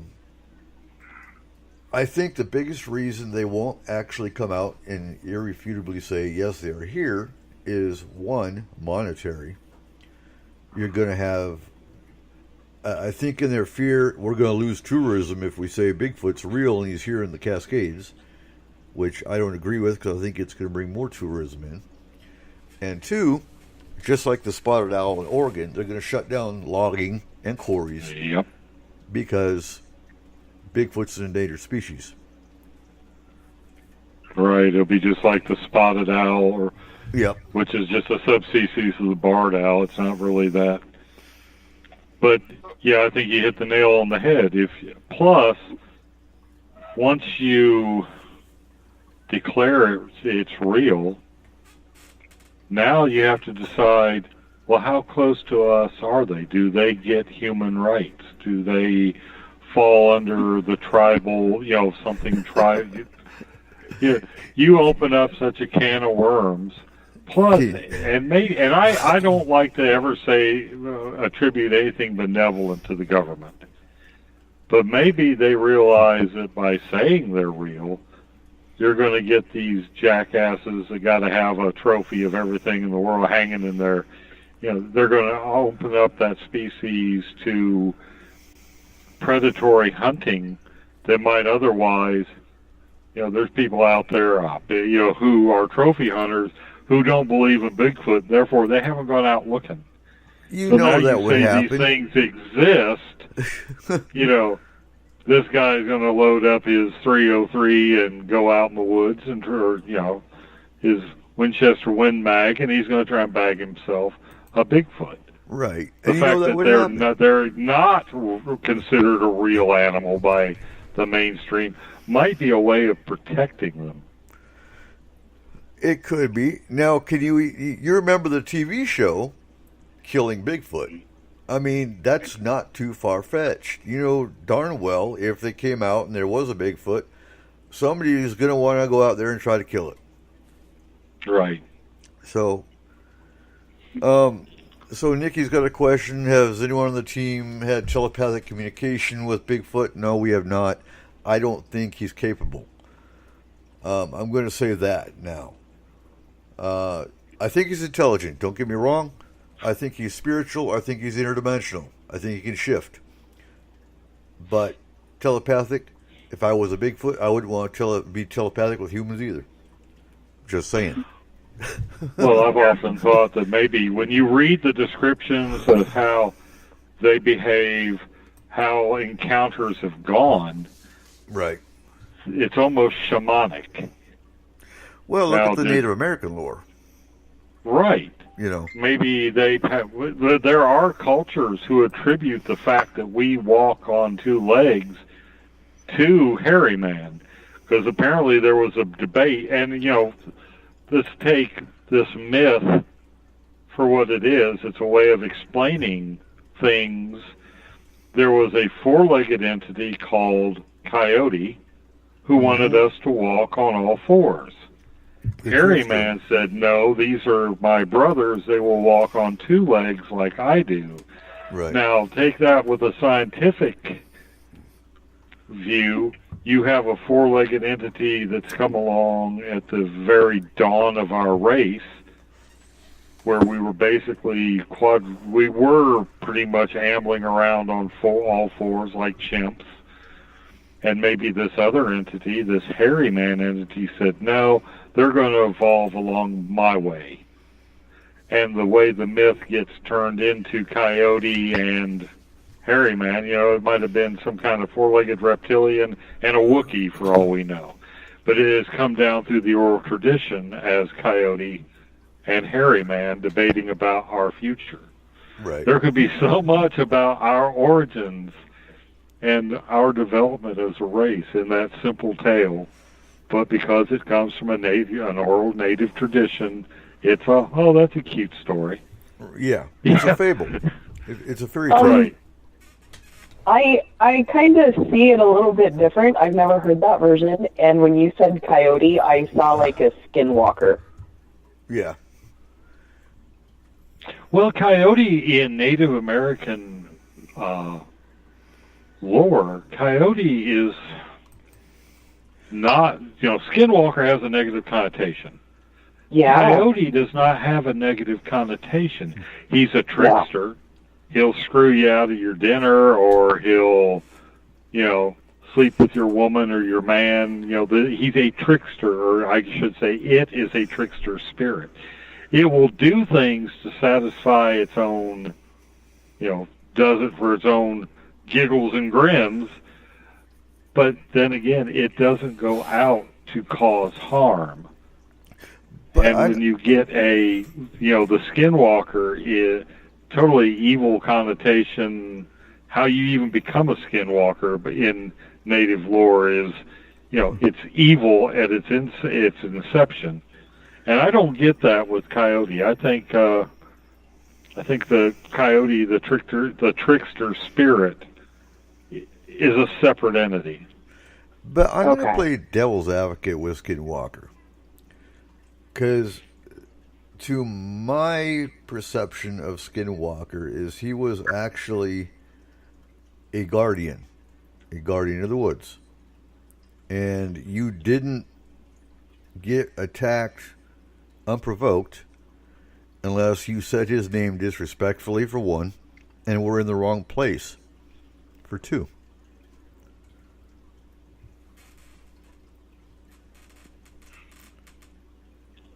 Wow, I can hear a pin drop. Well, I'm ordering my thoughts. In modern, in the modern take, I think a skinwalker has more the connotation of an evil shaman type.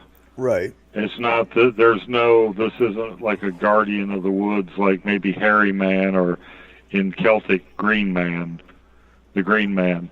Right, it's right. more of a skinwalker is, you don't murder somebody to gain the ability to be a skinwalker unless you've got nefarious.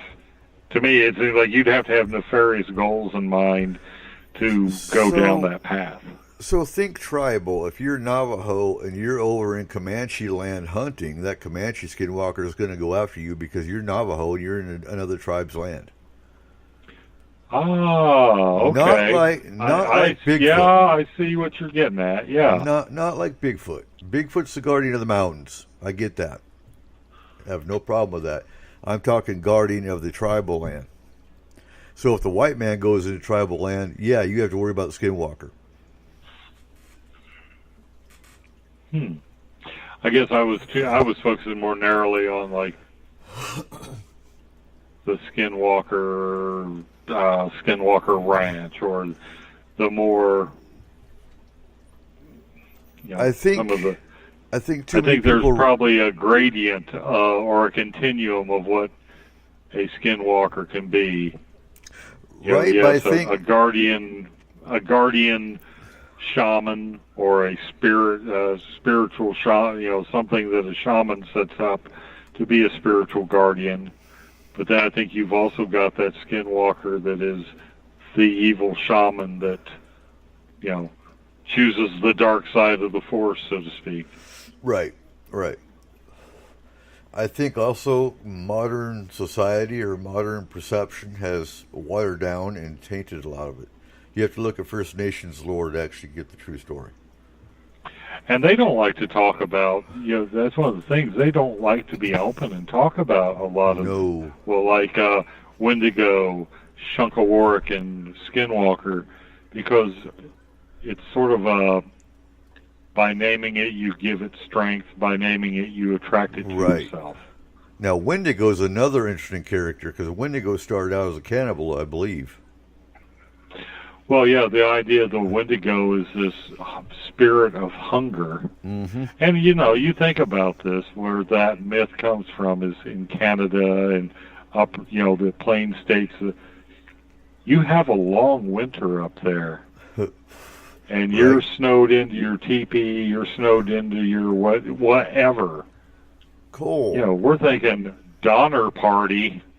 Cool. What were you told as a child about Wendigo? Look pretty good. Were you told about Wendigo as a kid? Who? Yeah, no. Cole. Honestly, no. Oh. No? No, Cool. So I am a Native American, but I was raised very, very, very Catholic. Okay. Me too.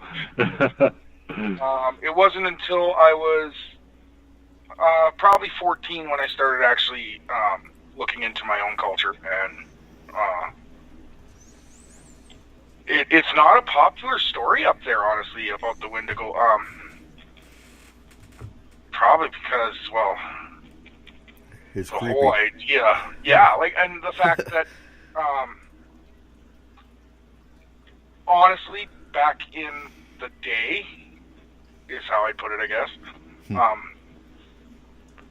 Cannibalism was more common than you'd think. Mm-hmm.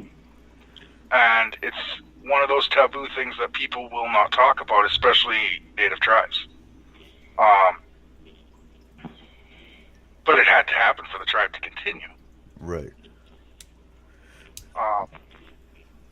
Now, real quick, on the Native American side, I'm trying to get a Lummi Island contact.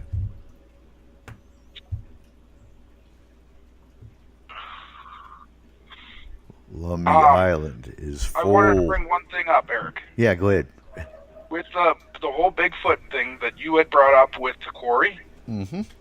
So I looked at the law. There are only 2 states in Washington, or 2 counties, in Washington that are considered Sasquatch refugees by law. Which or ones? refuge. Skamania and Whatcom. And Whatcom. They are also the only 2 counties where it's actually illegal by law to kill Bigfoot. You can actually still kill Bigfoot in Washington State because it's not made a full Washington State law yet. Right. I reckon we need to get Skagit County on board. That's right. We need to get that full across the state because it not I've only heard protects the wood Bigfoot, knot there. Oh yeah. But it doesn't just protect Bigfoot. It protects hairy people because it actually states that in the Skymania law. So Joe can move here. Yeah. But you know how many people I've had guests on my show on Bigfoot that's what they want to do is go out and kill one so they can show proof here one exists. See, I have no desire to. I know I've got Bigfoot in my backyard. Markham does too. Markham heard the knocks for the first time in my backyard. Yeah. And, I've got a plaster cast sitting in my cupboard that's, oh God, a good, I want to say 16, if not longer, inches long. I'm trying to remember. But wouldn't something just occurred to me. We were talking, if I may, we were talking about how they don't want to talk about Wendigo and all the. Could it be that the shame at having to survive by eating humans, or resulting to cannibalism, to survive, in order to assuage the guilt or to get away from that responsibility, we create this entity called Wendigo? Then it's like an open secret. Well, yeah, Uncle Sid ate, Uncle Two Feathers, but we're going to say it was the Wendigo because it was the Wendigo spirit that overtook him and made him do that. So it instead of it being one person responsible for cannibalizing another to survive, you create this creature, or you create this idea of the Wendigo to more or less absolve the surviving. These people lived in small groups. They had to look at each other, after the crisis passed, and not loathe each other. So do we create this construct, call it Wendigo, so that when the spring thaw happens and we can get out and get fresh food and we don't have to eat each other, we can still respect each other, work as a tribe, hold our tribal bonds together without being just mortified at what we had to do to survive a winter? Well, I could see the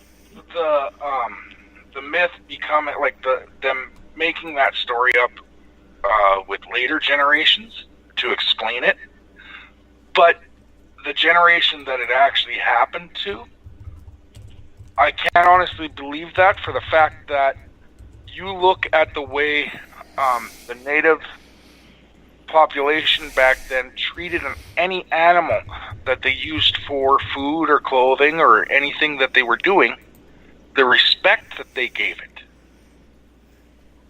You got to think of what that respect would be like for someone who gave their lives for the good of the tribe. But would you still, there's almost an instinctive level. Yeah, I mean, you don't have to read a book to know that cannibalism is wrong, type of thing. It's almost on an instinctive level. Absolutely. And yes, we revered that person that we had to eat. I mean, if they pray over they pray thanks for a deer they shoot, surely to goodness, if they're having to eat, who was probably somebody that was a tribal elder, because they said, the old and the weak had, the weather used to cull the herd, so to speak, cull the tribe.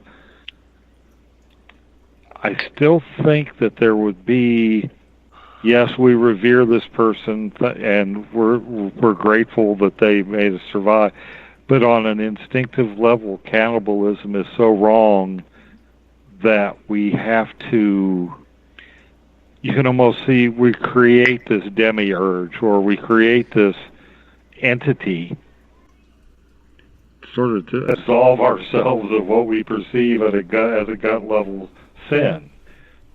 Even on one hand, on the same hand, you got to know, yes, it was a conscious decision to eat this person, but kind of like the devil made me do it.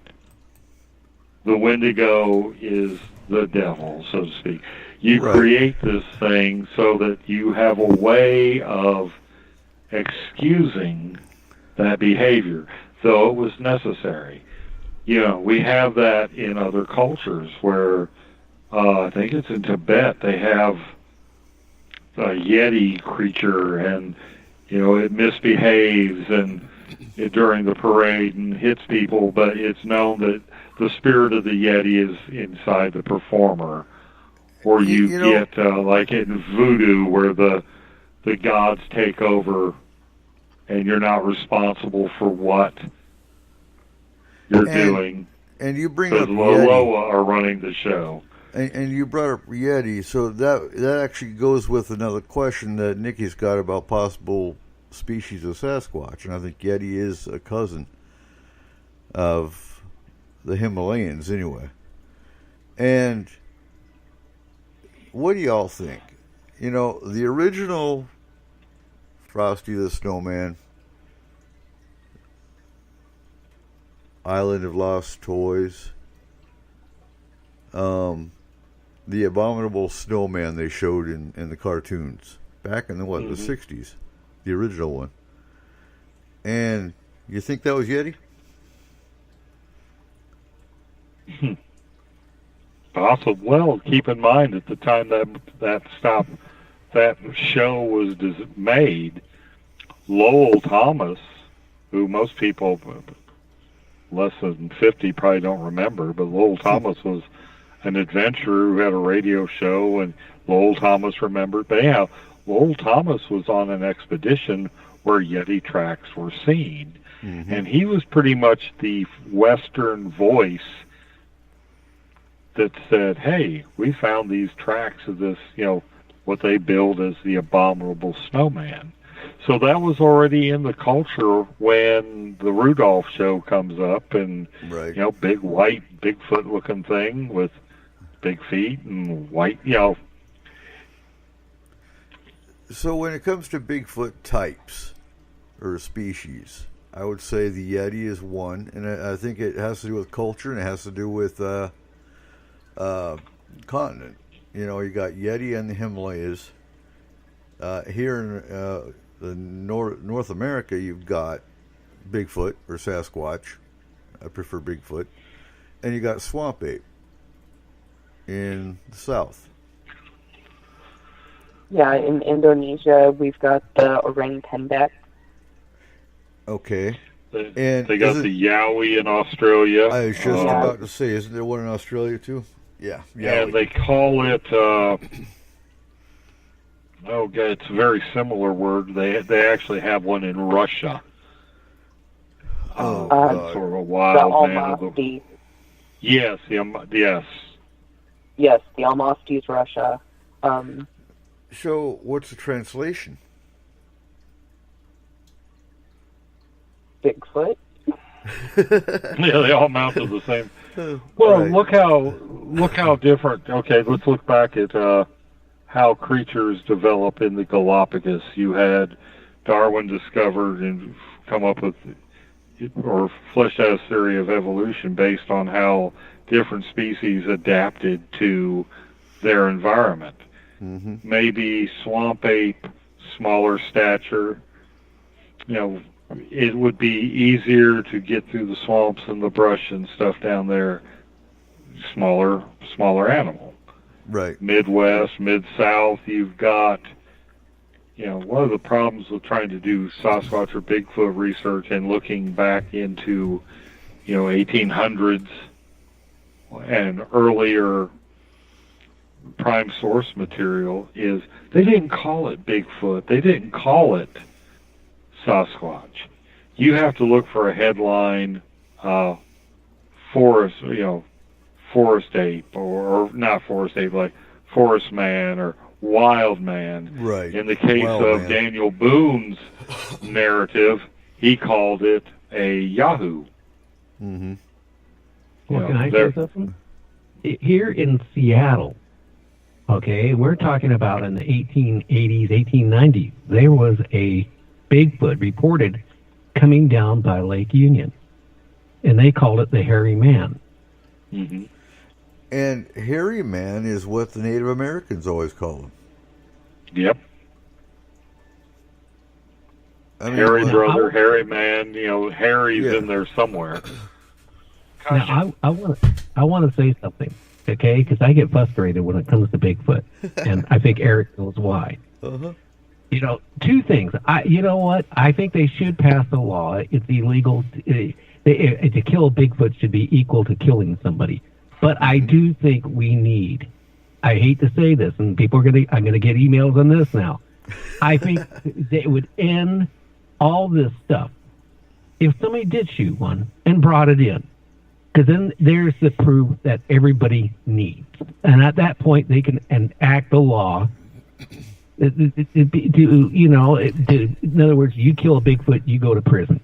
But I think that needs to happen. Now, the other thing I'm going to say, I saw a Bigfoot. Okay, so when I hear a lot of experts talk about Bigfoot, it really frustrates me because I know 99% of these experts don't know what they're talking about because they've never seen one. Mm-hmm. Okay, I know how they run. They don't run on two legs for a very long distance. They run between 2 legs and 4 legs. Now, I can also say that I had like Ed Romans on my show. In Canada, you should know who Ed Romans is. He's a famous folk singer. And he had the same type of encounter not like I did. He was walking his dog in the forest near where he lives, his farm. And about 1,000 yards away from him, he saw a Bigfoot. And it decided to chase after him.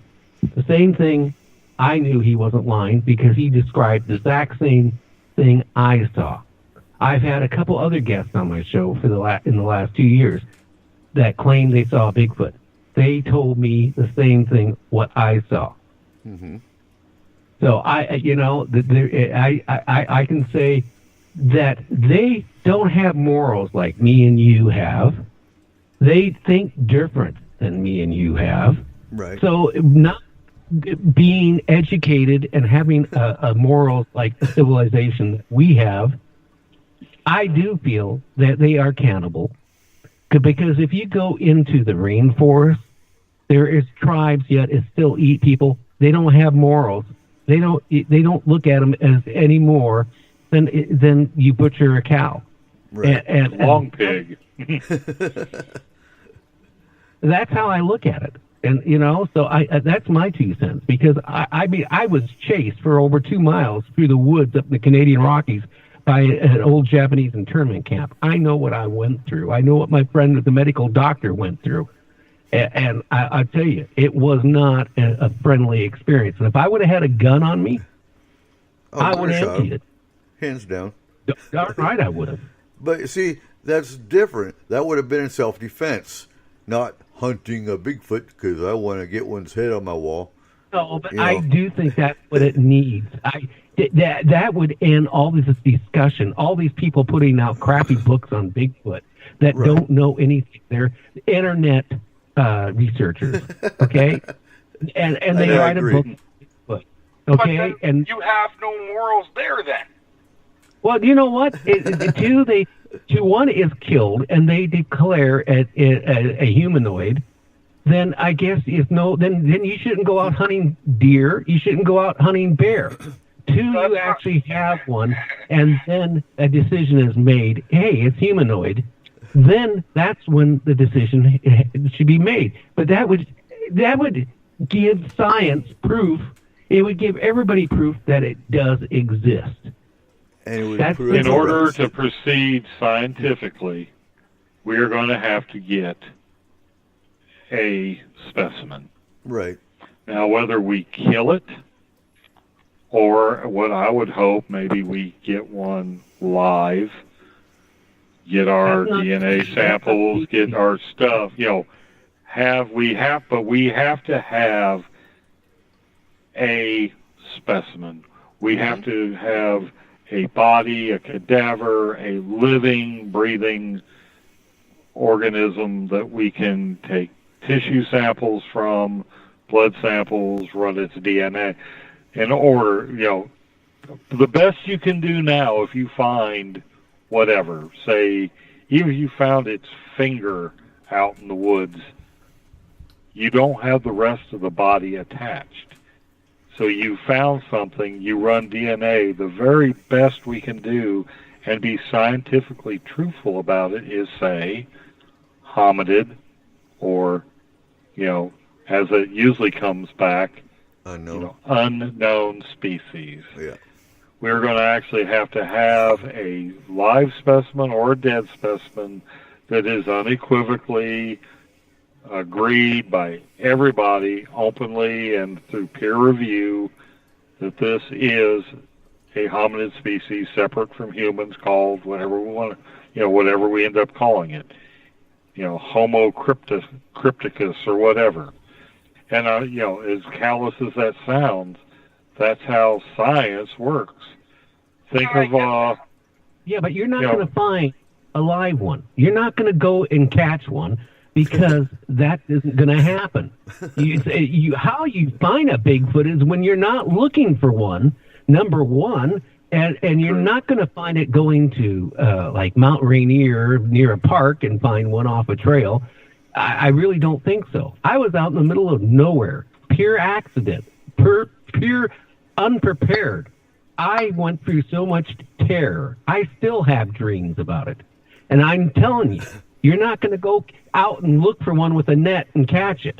Now, the only way you're going to go out and get one is, one, somebody's going to be out there with a rifle, and hopefully at this 800-pound whatever it is, you're going to be able to take it out with a rifle, which I don't think you're going to be able to do, number one, because I remember my uncle almost died being mauled by a bear and was in the hospital for well over a month recovering from it. You're not going to kill it with a rifle unless I don't think so.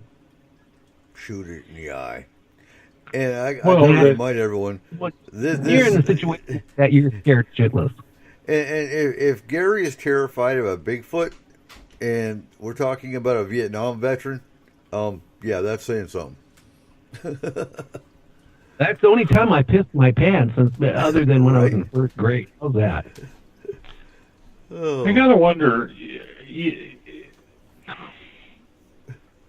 Yeah, I don't think we're ever going to prove its existence. It's going to take one that's gotten high on mushrooms or something. Some kind of weird accident is going to happen where some over-the-road trucker coming down through a mountain pass squashes one, or it's going to be an accidental capture or an accidental killing, because let's face it, this thing is the world's reigning hide and seek champion.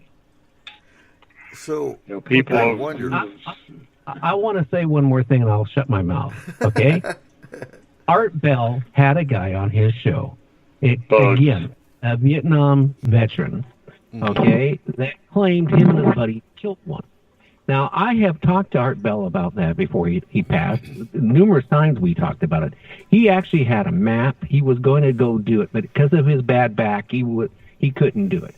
But he totally believed the guy, because the guy gave him a lot more information off the air than what was said on the air.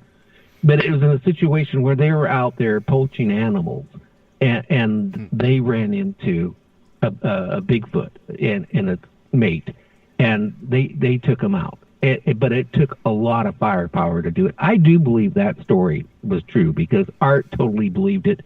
The stuff that Art told me, which I'm not going to relate, I really think that's, and I could see their point, okay? They were scared, okay, to go to the authorities because they were scared they could be charged with murder. Because I'll be honest with you, Bigfoot doesn't look like an ape. It doesn't look like a chimpanzee. But it doesn't look like a human either. Mm-hmm. I can tell you that. Kind of like Harvey Pratt's witness drawings, his forensic drawings. It's not a monkey face. It's a humanoid. I kind of think of what we would think of a Neanderthal. Yeah, prehistoric face. That's what I remember when I saw that. That's when I realized it wasn't a bear when I saw it. Okay, and when it saw us and screamed. That's what scared me, okay? It was like a prehistoric face with basically better, more refined body than any ape could ever be, but definitely like an 800-pound huge creature. And I can tell you, again, when it ran between 2 legs and 4 legs, okay? It ran for a while on 2 legs, dropped down, back up, down, up. Using it for speed, then. I have no idea. I was wrong. Right. Well, look at how, if you look at chimpanzees when they form a hunting party, which is sort of like weird behavior that they've only recently been exploring and studying. A group of apes led by the dominant chimp, they will find somebody, say another chimp from another tribal or family group enters their territory. They will hunt that thing down and beat it to death, kill it with their bare hands, and then distribute the meat around. And they will hump along at, sometimes they're hanging from you watch this behavior, and they go from leaps and bounds to bipedal to, a combination of any way you can imagine using 4 limbs to move. Mm-hmm. So I can see that where you would see that kind of behavior with a Sasquatch or a Bigfoot. They're not going to be thinking, oh, I'm chasing. It's going to be pure, what do you think in your case? Was it just you were in its territory and it was going to make an example? Did you think of it being any kind of conscious thought, or just like being chased by a bear or a mountain lion or any other wild animal? I can tell you how it maybe you might understand what the situation, okay? When we went up to that old internment camp, there was a creek there, and on the other side of the creek, there was a abandoned mine and equipment still there from World War II. Okay, my friend, the doctor, says, look at that huge bear. Now, we were out there taking pictures. Now, I was so scared I didn't even take a picture. I had a 2.8 millimeter f-stop lens. I think it was 300 millimeter. And he had a wide angle, and he was taking wide angle shots. I took and it's a huge lens. And I swung it around to look at this bear, and I was going to take a picture of it. About the same time I swung that lens around with the camera, it spotted me. And it screamed the loudest scream I ever seen. Now, I probably startled it as much as it startled me. But I tell you, I know from what I've been through that if we wouldn't have took off running, if we would have stood our ground, I wouldn't be talking to you right now, because I think it would have offed us. I think it was that aggressive. Okay? You didn't have to explain to your wife why her brand new car had a caved-in front fender. Okay? That's also happened at the very end. So every bit of this thing was aggressive. But aggressive like, say, an angry human? Or aggressive like a territorial, just a regular animal? A feral animal? I think it would have killed us, okay? I think it probably didn't even know what we were. And I think we were in its territory, and it didn't want us in its territory. And I think that's what it was going to do, is protect its territory. And if that meant killing us, that's what it would have done. So I would go with territory animal.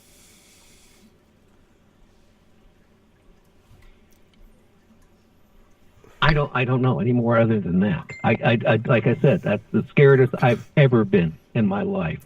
Right. And I only started talking about this about a year ago. And in fact, I actually even got a hold of my friend here a couple of weeks ago who has a medical practice in Puyallup. His father was a Superior Court judge in Pierce County. His brother is a criminal attorney in Pierce County. And he was really terrified that if we even talked about it when we got back, he would lose his practice, because he just got done doing his internship. His family gave him the funds to, open up his medical practice. But all I can say is it didn't show any compassion. It didn't give me any orbs. I don't think it's telepathically talking to me. I think, seriously, that it just wanted us out of its territory, and if we didn't go, then we would be, whatever would have happened. It sensed you as other and a threat. Yeah. Or do you, now just playing devil's advocate, was it possibly intelligent enough to realize you had a camera? No, because I think what happened Nothing is like that. The situation, the light reflected off the lens. and that's how it. Or it hurt us because also it was backed up by the equipment by the old closed-up mine there at the internment camp. And when it screamed, it echoed like you wouldn't believe. I mean, if you think Ron Moorhead has good audio, this would have blown anything away. Now, I will say this. We got so scared, we drove about 15, 16, 20 miles away from there. We found a little store. We went in there. The owner of the store knew that we were really shook up, and we told him we saw a Bigfoot. And he goes, he didn't know we were Americans. And he said, well, you got bear spray, a gun or anything? I go, no, we can't bring a gun in the country. And he says, being out there is crazy because a week before that, a woman and her husband were out hiking. The woman got hurt. The husband went back to get help. The time they got back there, there was not much left of her because of the bears. Are they sure it was a bear? Or a Bigfoot. Right. Well, a lot of the Native American, there's a lot of the Native American cultures or their stories are, these things eat people, if you're lucky. So, it's not unheard of. There's actually a oral tradition that was passed down somewhere on the plains. So I'm a little shaky on where it was. But because there was a family of Bigfoot who kept raiding this tribe and, taking their old and their babies or their children and eating them, that the tribe finally cornered them in their cave and burned them to death in their cave because they wouldn't quit eating the tribe members. Well, you know what? I heard pretty much the same thing with the Muckleshoot Indian tribe back, a year, 2 years ago. I talked to the medicine woman about Bigfoot, and she told me similar things that, the tribe, we're going back in the 1870s, 1860s, or whatever, the tribe would be out there, and the women would be out at the river, washing and doing whatever they would do. They'd have their babies down there, and all of a sudden a group of Bigfoot would come running through and snatch either, some of the women or a woman or the babies. And then, naturally the warriors would go out, trying to find them, and what they found was remains. Right. And that's one reason I don't ever go on the mountain without a weapon. And it's not for Bigfoot, but it's for bears, for cougar, but for whatever I need to defend myself against. Well, if I ever gone back out, if I could, but with my bad leg I can't, I'd have an M16 with hollow points. I agree. Or Markham's AR-15. That too. Yeah, Markham would have his 45 with hollow points in it. All right. So Markham, I don't think a 45 would stop one. Not right away. You I don't either. Times. You have to unload all 13 rounds. So Markham, what is your first question for the night? Oh man, I've had so much fun participating. Everybody else's, I forgot mine. Okay, now. All right. Something that always bothers me about science fiction. One, everybody we encounter speaks English. Two, every alien species they encounter, even if it is, say, the xenomorph from Alien, there's a commonality or there's an identification. It's alien, it's weird, but it's still, there's a connection there. It needs us to be a host, and then it looks kind of like us, bipedal, bilateral symmetry. Yeah, anyhow. Given the odds, if there is life out there, we could encounter alien life that is so alien that we have no more in common with it than we do with paramecium swimming in a pond. Can I take that There's one? no way to communicate. There's no common What do we do? How do you communicate with something in which you have absolutely no fire fundamental? Yeah, there's just nothing. No fire. I'm serious. Well, wouldn't they look at you as a burger too? Maybe. Say again. I mean, not even emotions like pity, compassion. You couldn't even call them evil because they are so truly alien to us.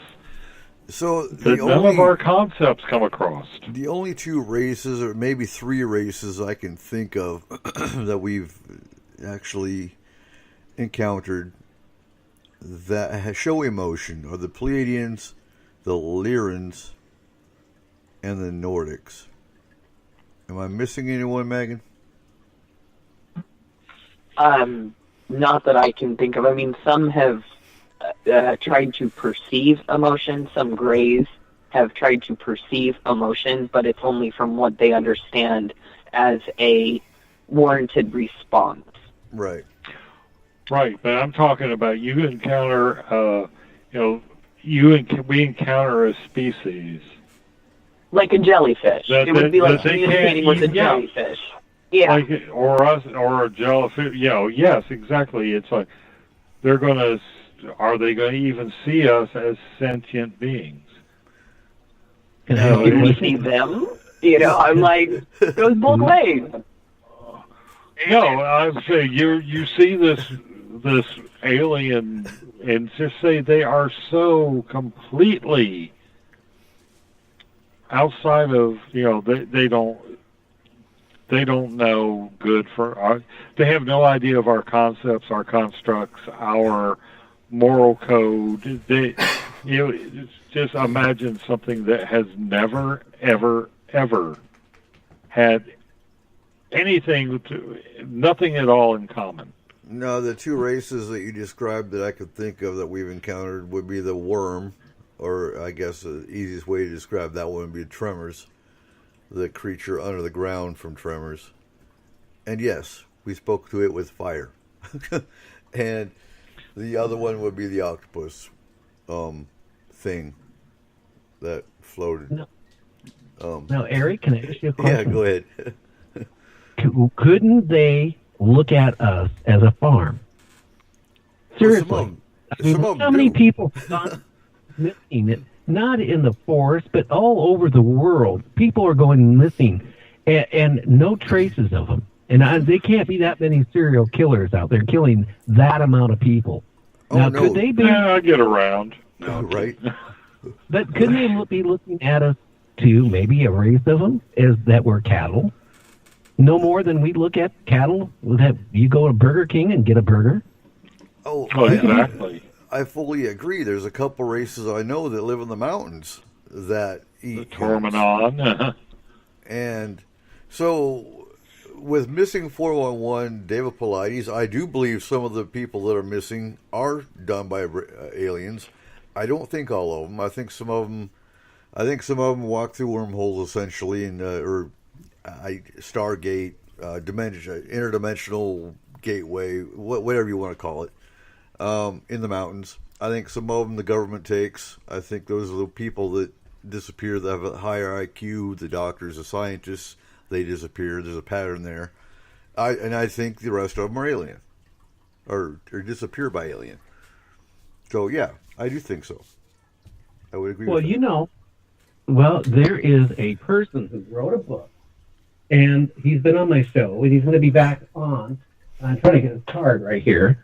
He wrote a book. His name is Andrew Oien. Now, he has made a triangle of 3 national forests where UFOs are constantly being sighted. These 3 triangles fit in with the missing people. Right. And that is what is also interesting. But again, Mary Joyce, who runs, like Peter Davenport does his, National Reporting Center, Mary Joyce does the same thing. It's Bigfoot and UFOs. Now, she's been on my show. She's had people high up in the government that she checked out.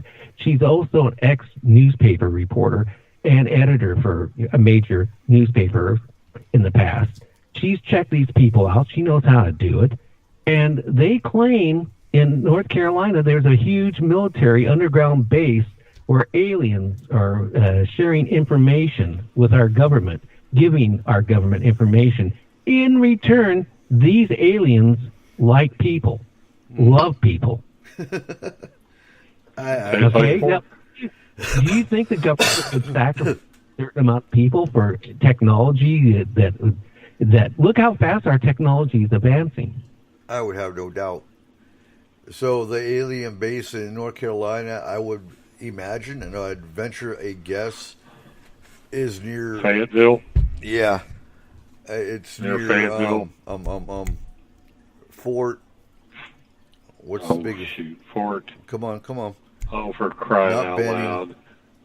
It's Oh built, God, I live, Fort I Bragg. live right there too. Fort Bragg. Because Fort Bragg, on a mountain. Fort Bragg It's in has the mountains. our biggest compound for both Delta Force as well as Special Forces. I could see it more likely that they would be over in the Blue Ridge area, because there are still places in North Carolina, in the Blue Ridge Mountains along the Blue Ridge Parkway, where human feet have not touched since, Christ walked in Galilee. Like around Brown Mountain, where they have the Brown Mountain Lights, could the Brown Mountain Lights be a phenomenon linked with some kind of alien underground base? There you go. Well, you mentioned the area, and that's the area I was told where it's at.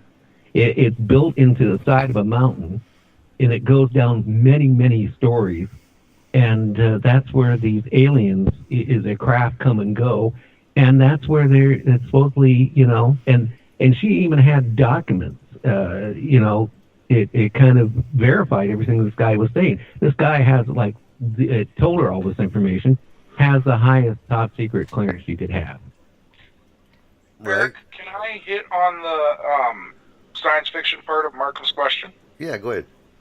So, I can't remember what year it is, but Steven Spielberg actually answered that question at Comic-Con in San Diego.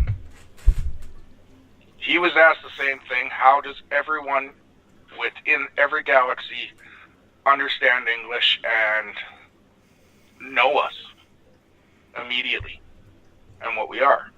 Well, what he explained is scientists have already found planets in other galaxies that could match Earth, what they call the sweet spot for Earth. So our positioning to our sun. There are other planets in other galaxies. Yeah, that's right. Sorry. And with that, it is a possibility that those planets, although not exactly the same, have taken the almost very close to the same path we have, and so have a being that is almost the same with us with certain differences. And so best explanation. It's able to have a parallel development. A language like English is liable to evolve among a race of whatever, like it did on Earth. Yeah, and his best example of that would have been Star Trek with the Vulcans. Right. They are almost like us, but not quite. In that they don't show emotion. They've learned to conquer their emotions, and that was through almost social means and the pointy ears. And there are a few other cultural differences and physical differences within them, but they are a humanoid biped.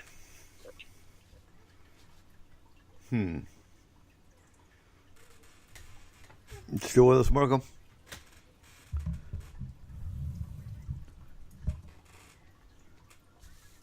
It says he's still here. Okay. Where did you go, Markham? His phone was kind of cutting out there a little bit. Okay, he lost sound on his phone. And Joe is in the chat room. He calls it the Goldilocks zone. Yes. Yeah, Markham said that. It just clicked out. Okay. Cole apologized and said, yeah, not sweet spot, but yeah, Goldilocks zones. Okay. So it is possible that there are other beings out there, and you know what? Maybe we just haven't met them yet. That are almost exactly like us. Yeah, but how about if they're 1 million years or 500,000 years or even 10,000 or 20,000 years more advanced than us? That could suck because they might want our planet. Right. That's what I've been telling people. If you go back to before the Egyptian time, you go back past the Sphinx when I think the world was rebooted. I think we were brought here, humanoids, or we were created by an alien race to harvest our resources of our planet. And when we didn't have enough resources left for them to be worth their time, they left the humanoids here. Yeah, I've came across that, like an alien ant farm type theory. Well, it's scary. It gives you a thought. Oh yeah, well, especially with all that's going on down in Antarctica right now. So Linda Moulton Howe has been publishing disclosure stuff on her YouTube. And she talks about underground structures that are being unearthed down there.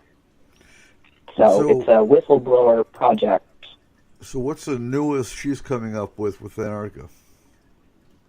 I did not watch Wednesdays, so I can't elaborate on that because I haven't watched it yet. But there is a 62-acre complex that has been investigated, and this has been going on for several years. But now there's whistleblowers coming forward. There is a SEAL, a U.S. Navy SEAL, a U.S. Marine, and a flight crew chief that piloted a C-130, and he is Navy. So you get those three people in here that are becoming whistleblowers, and they have very compelling information. But isn't this information, too, like this underground base, it goes back before Antarctica was covered? Yes. And she does talk about that. And that's the whole point. That puts us before man was walking this planet. So that right there is enough to be scared about. Right there. Yes. I think it goes back to Admiral Byrd, to be honest. I mean, I think it goes way before Admiral Byrd, but I think a lot of the information started coming out with Admiral Byrd's expeditions. Yes. Well, Admiral Byrd actually said he saw the entrance to the Hollow Earth. Right. And the cover story for all that was that he was being poisoned by the fumes from either it was his gas light or his cook stove were making him delirious because, the fumes. Okay. But that was the cover. Keyword. My dad actually encountered Admiral Byrd. Didn't know who he was, but he encountered him. No, that would be a story. Well, what he did, Dad was a corpsman in the Navy at Chelsea Naval Hospital. He's heading somewhere, and this tall gentleman, he wasn't in uniform, but this tall, weathered gentleman said, "Can you tell me where the dental wing is?" Dad said, "Yes, sir, it's blah, blah, blah." Told him how to get there. Well, later that night, Dad's at chow with a friend of his. It was a dental tech. The dental tech says, "Holy crap, you won't guess who we had in the dental clinic today. Admiral Byrd." Dad says, "Yeah, what was he like?" And the guy, his dental tech friend, is explaining, describing the man. It's like, Dad goes, "Holy, bleep. I told him how to get there. I didn't know who he was." I got one more thing I want to say about Antarctica. Okay, Mary Joyce has a photo and has talked about it on my show that going back a couple years ago, there was an entrance to a cave that you could fly a 747 through. Mm-hmm. And a few weeks later, she went back, to, look at the pictures more through the satellite. And all of a sudden, you couldn't get it. You couldn't find it. It was blocked out.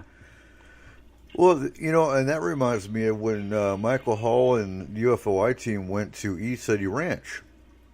And they have that picture that they made that video of Mount Adams, and you could see the door on the side of the, I guess you could call it a UFO hangar door, but it was basically a doorway on the side of the mountain that was there 1 minute and closed. So, sounds very similar. Well, the Google texts have totally rearranged Antarctica. If you zoom in under the McMurdo station, or around, and you're going off coordinates that Linda Moulton Howe is revealing in her series, you start zooming in, and it looks like it's a good picture. And the minute you zoom in about 3 times, then all of a sudden there's like a shadowy part or even a part of an ocean that is like right there where she was talking. I'm like, really? Like they stitched over. Uh-huh. Yeah. I ain't surprised. You won't see what they don't want you to. Right. So, Nikki's in the chat room. Proven. Oh. Nikki, real quick, and maybe you can answer this too. Nikki's in the chat room asking what true evil is, because they're talking about true evil being at the being in Antarctica. Wasn't that Buzz Aldrin came back? One of the ex-astronauts apparently went down there, and when he came back, that was his. There's something there, and it's pure evil, or it's attributed to him, I'm thinking. Mm-hmm. Yes, and with that, was it Buzz Aldrin, or was it Neil Armstrong? Okay, yeah, one of the... I know it was an astronaut, yeah. Blank. I don't remember myself. Pope went down there, and also a couple of our higher-up senators, like John Kerry was down there recently. So, they're going down there, and they're looking at something. And I know from the series that all 3 of these whistleblowers described the feeling of inside the 62-acre underground compound, and it was off-world feel, and it was something almost like off-limits. Like they knew they shouldn't have been there and had feelings of like impending doom. And I also heard something outside of Linda Moulton Howe saying that when we found this, we unleashed something, and they call it Hostile Zero. I'm still trying to vet that, but it was a very anti-human alien. Can I ask you a question? Could Antarctica be melting not just from global warming, but maybe it is warming up underneath all these ice packs? Yeah. Because I thought about that too. The ship that's underneath the ice is warming up and getting ready to take off. I think it's funny when you think about evil and hell. People have the idea that the inner circle of hell is fire, when in actuality, going back far enough, the inner circle of hell is ice. Could this be a racial memory, or could it be our ancestors knew that something extremely evil was down there? They say that the reason Antarctica, the poles froze, is that the planet tipped on its axis. Here's a scenario. You've got the Atlanteans, and you've got this group, this thing of evil. What if the only way to have saved humanity was for the Atlanteans to use their technology to flip the poles, to freeze this evil in place, even though they knew it was going to doom the island of Atlantis. And maybe this is now, okay, it was a stopgap temporary measure, but this evil is coming back to the surface. Now, can I ask you a question? Do you think the release 2 years ago from the fighter pilots off the Nimitz, all of a sudden, you know, it gets released to the news media, it gets shown on all the networks, it starts getting people talking about UFOs. That's when it really started in again. Then you have the Secretary of the Air Force 2 months later telling the graduating cadets that the next World War will not be a ground war, it'll be out in outer space. Then you have a president 2 months later joke around saying, I'm going to create a space force. And then we got this wall issue, and we got all this weird politics stuff that's going crazy like you wouldn't believe. Are they trying to keep our minds off of something it's maybe about ready to hit the you know what?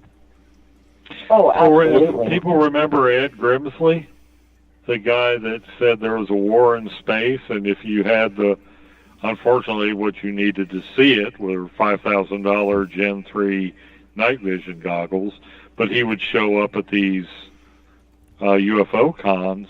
He had some, you know, he would say, here, you know, look, there it is. I almost wonder, okay, now I saw a USO when I was on the Nimitz back in the 80s. These lights underwater, and we were off I believe we were 15, 18 miles off the coast. We were just far enough off the coast of Puerto Rico that if you weren't looking directly at it, you could see the sky shine above it. It's an old astronomer's trick, is if you're looking at a faint sky object, don't look with the middle of your eye, look off to the side, because the cells in your peripheral vision are better at seeing low light than, you know, the middle of your eye, right, the fovea. But basically, it was blown off as, oh, you saw lights on a submarine. Well, you know, 19-year-old me and 56-year-old me can tell BS a little better. They're out there, the military is aware of them, and we do come into, you know, contact, you know, we cross paths. Right. I wasn't supposed to be outside. I was snuck out on the catwalk and was having a surreptitious cigarette. But, you know, I'm wondering, you see, since I was a kid, okay, I'm just thinking I think my parents took me to see 2001 Space Odyssey. Whether they thought I would enjoy that movie at 5 years old or they couldn't get a babysitter, I don't know. To me, that was the first science fiction movie that said, we are not alone. There is an intelligence out there, you know, blah, blah, blah. And you progressively go further. Then you get series like Stargate Atlantis. First, you know, it's almost like aliens and space have become, I mean, my God, think of the 50s and the 60s. All the space and alien-related cartoons. I mean, they started programming me at an early age. I can't remember a time that there wasn't some kind of alien presence, space presence, you know, something dealing with that other world, that extraterrestrial reality. My generation was raised with that almost from the cradle. And so I think it's been a slow 50-year progression of some kind of disclosure. You remember 2 years ago, we did an S4 on UFO cults in the 40s and 50s. Remember that? Well, Eric? Yeah. Well, you had the Venusians. It's ever since that first UFO, Kenneth Arnold, it seems like all of a sudden there are Space Brothers and all the... Okay, for all intents and purposes, as far as our science has been able to detect, there's no humans. I mean, any probe that we have sent to Venus has dissolved. Yeah. I think the Russians have the record between the heat, the pressure, and the acidity. You know, but is that just a clever way of them hiding themselves? Is Venus, we sent a probe there back in I think it was the 90s that actually used like LIDAR or some kind of imaging to map the surface of Venus. Problem with this stuff like Antarctica, Venus, the backside of the moon, all this stuff, or even, Dulce, New Mexico. Yeah. You and I can't go there to see for ourselves. No, Eric, it's totally inaccessible. Go ahead, Gary. You can be a journalist, whatever. You're going to go there. You're only going to see what they want you to see, even if you can get there. Yeah. Well, Eric, I want to say this. I told you this before. My dad's best friend during the Korean War was James Gardner, the actor. Mm-hmm. Yeah, and I've said this, I think, to you. I've said it on my show numerous times. I didn't know who James Gardner was when I was a little kid. When I got older, I realized, hey, that's the guy who played Maverick. Anyway, Maverick, yeah. Yeah, well, talking to James, I was really infatuated with Ronald Reagan, Bonzo and all those movies he made, and I said, I really would like to talk to him. I didn't think anything of it. About a week or two later, at that time, Ronald Reagan had a monthly show where you could call up for young people to call and talk to the president and ask him a question. Well, I never called the show, but he called me at my house, and I got to ask him a question. That was really cool. A week later, I get another phone call from Ronald Reagan at the White House, and we're talking, and I was really concerned because the Seattle Times and the PI, they were talking about, maybe, the Cold War, it was escalating, and they were talking about Star Wars. So I asked Ronald Reagan about Star Wars. I said, is that going to protect us against Russia? And he said, no, it's for them out there. I didn't think anything of it 2 years later. Them out there. What's that mean? Well, he said it perfectly. I think of that UN address. Yeah, exactly. Yep, he said exactly how we would leave our petty differences behind if outside something about like an outside if enemy. an outside force such as aliens would come and invade, basically. Basically, if we were under alien invasion, we'd band together to kick butt. Yeah. Which I don't know. I think it'd be, to be honest, I think it would be more like when, for the sake of argument, if they're only about 50 or 60 years ahead of us, maybe we'd stand a chance. If they're if they're like 1,000 years ahead of us, it's going to be Godzilla versus Bambi. But let's just say it's like in the Stargate series, we're not that far behind them. It's going to be identical to how the Crusades went. But think most people who don't study the Crusades don't realize that the Christians went there and there was infighting amongst the Muslim tribes, that whole, the enemy of my enemy is my friends, and this band of Muslims would get together with the French to defeat that. Anyhow, I think you would see the aliens forming alliances to conquer, using our own petty bickering against us. I don't think we as a race could band together. Our own country has the people divided, so it's not that much of a stretch. But you guys are not getting the point, Eric. What I'm trying to make a point is, how far back was Ronald Reagan when he was president?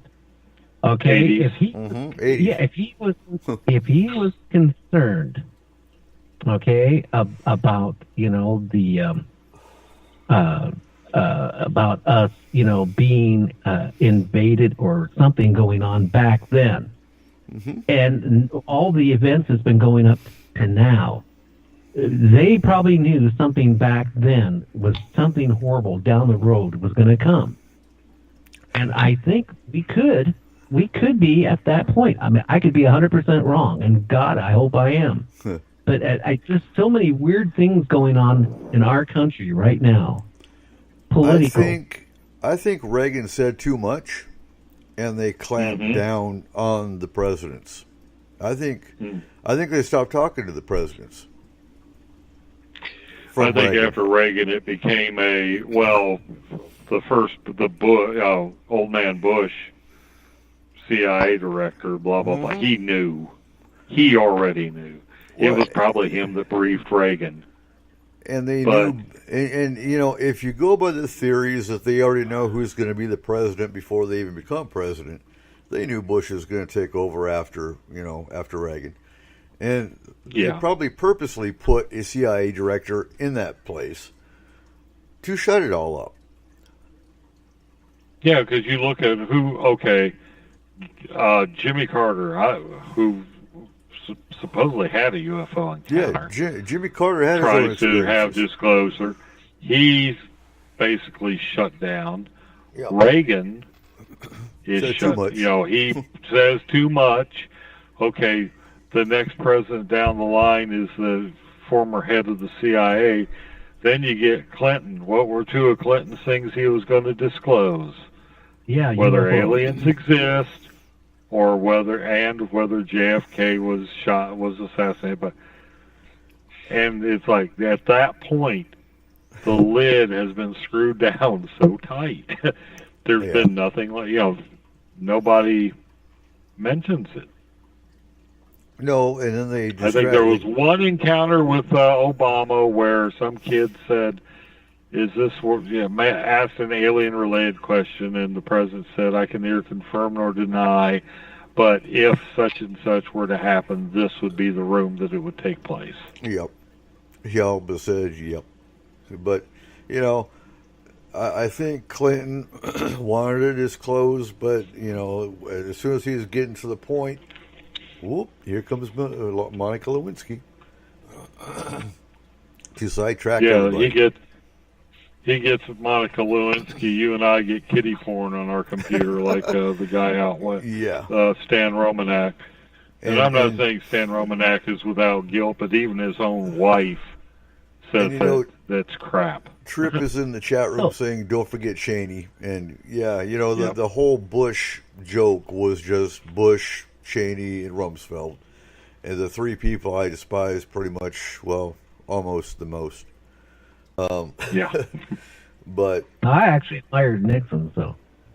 Yeah. But can I ask you a question? Disclosure. Yeah. Michael W. Hall thinks disclosure is going to happen any day now.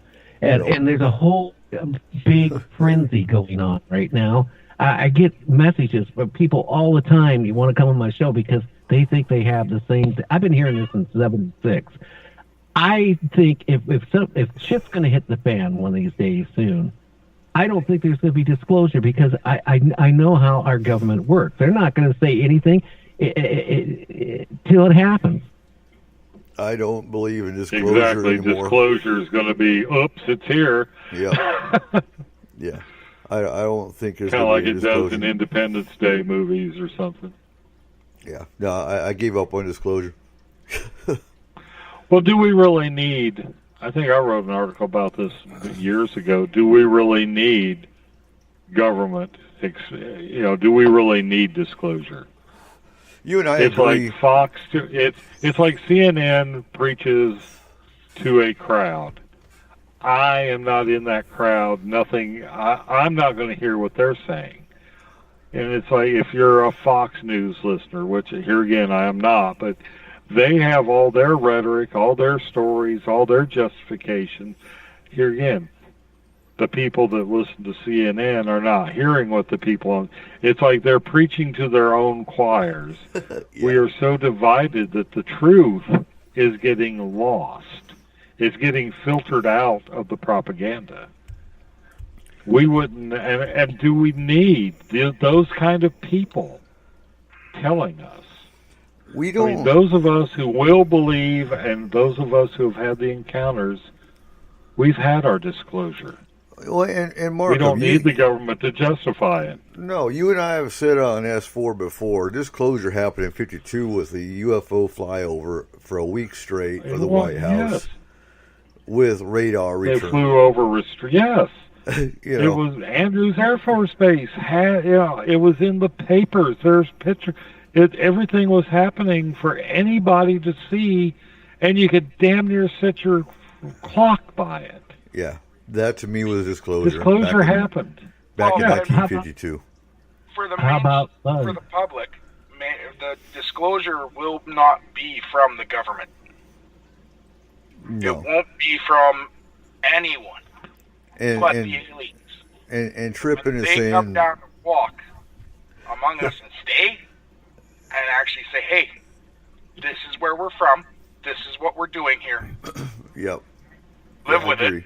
Agree. That's disclosure. That's what we need for everyone to get on the same page. And Trippin's in the chat room saying Battle of L.A., and I agree that's another good one.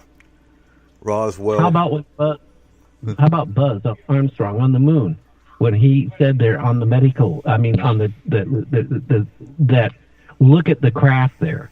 They're bigger than anything we have, and they're huge. And they kept telling him go on the medical channel because amateur radio operators were listening into what he was saying.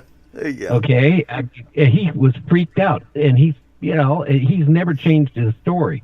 And he's not the only astronaut that said that they saw a craft on the moon far superior, far huge compared to anything we had. No, not even. And look at Edgar Mitchell. The man's there. You ask him about being on the moon, and what does Edgar Mitchell say? I don't remember. How in the bloody can you not remember the pivotal peak moment of your life? The man was on the friggin' moon. One of only a handful of people that can claim to have done that. And you tell me he doesn't remember what it was like to be on the moon? Right. Maybe he's scared to. Oh, I don't think Edgar Mitchell was scared of it. I mean, he went into, he found, what is that, Foundation Noetic Sciences, and he was into the fringe after that. Yeah.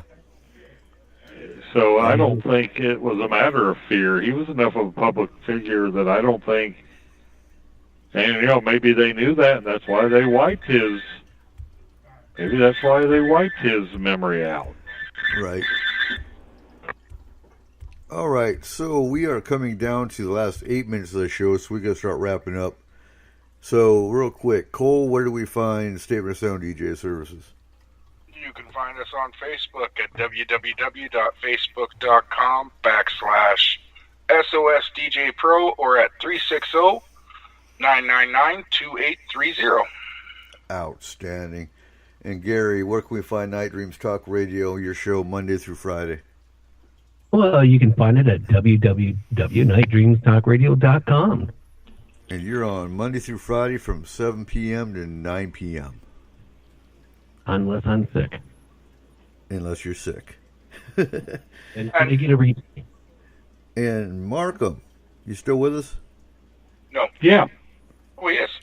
All right. Yeah. So, do you have your own show yet, or are you doing Science Blog?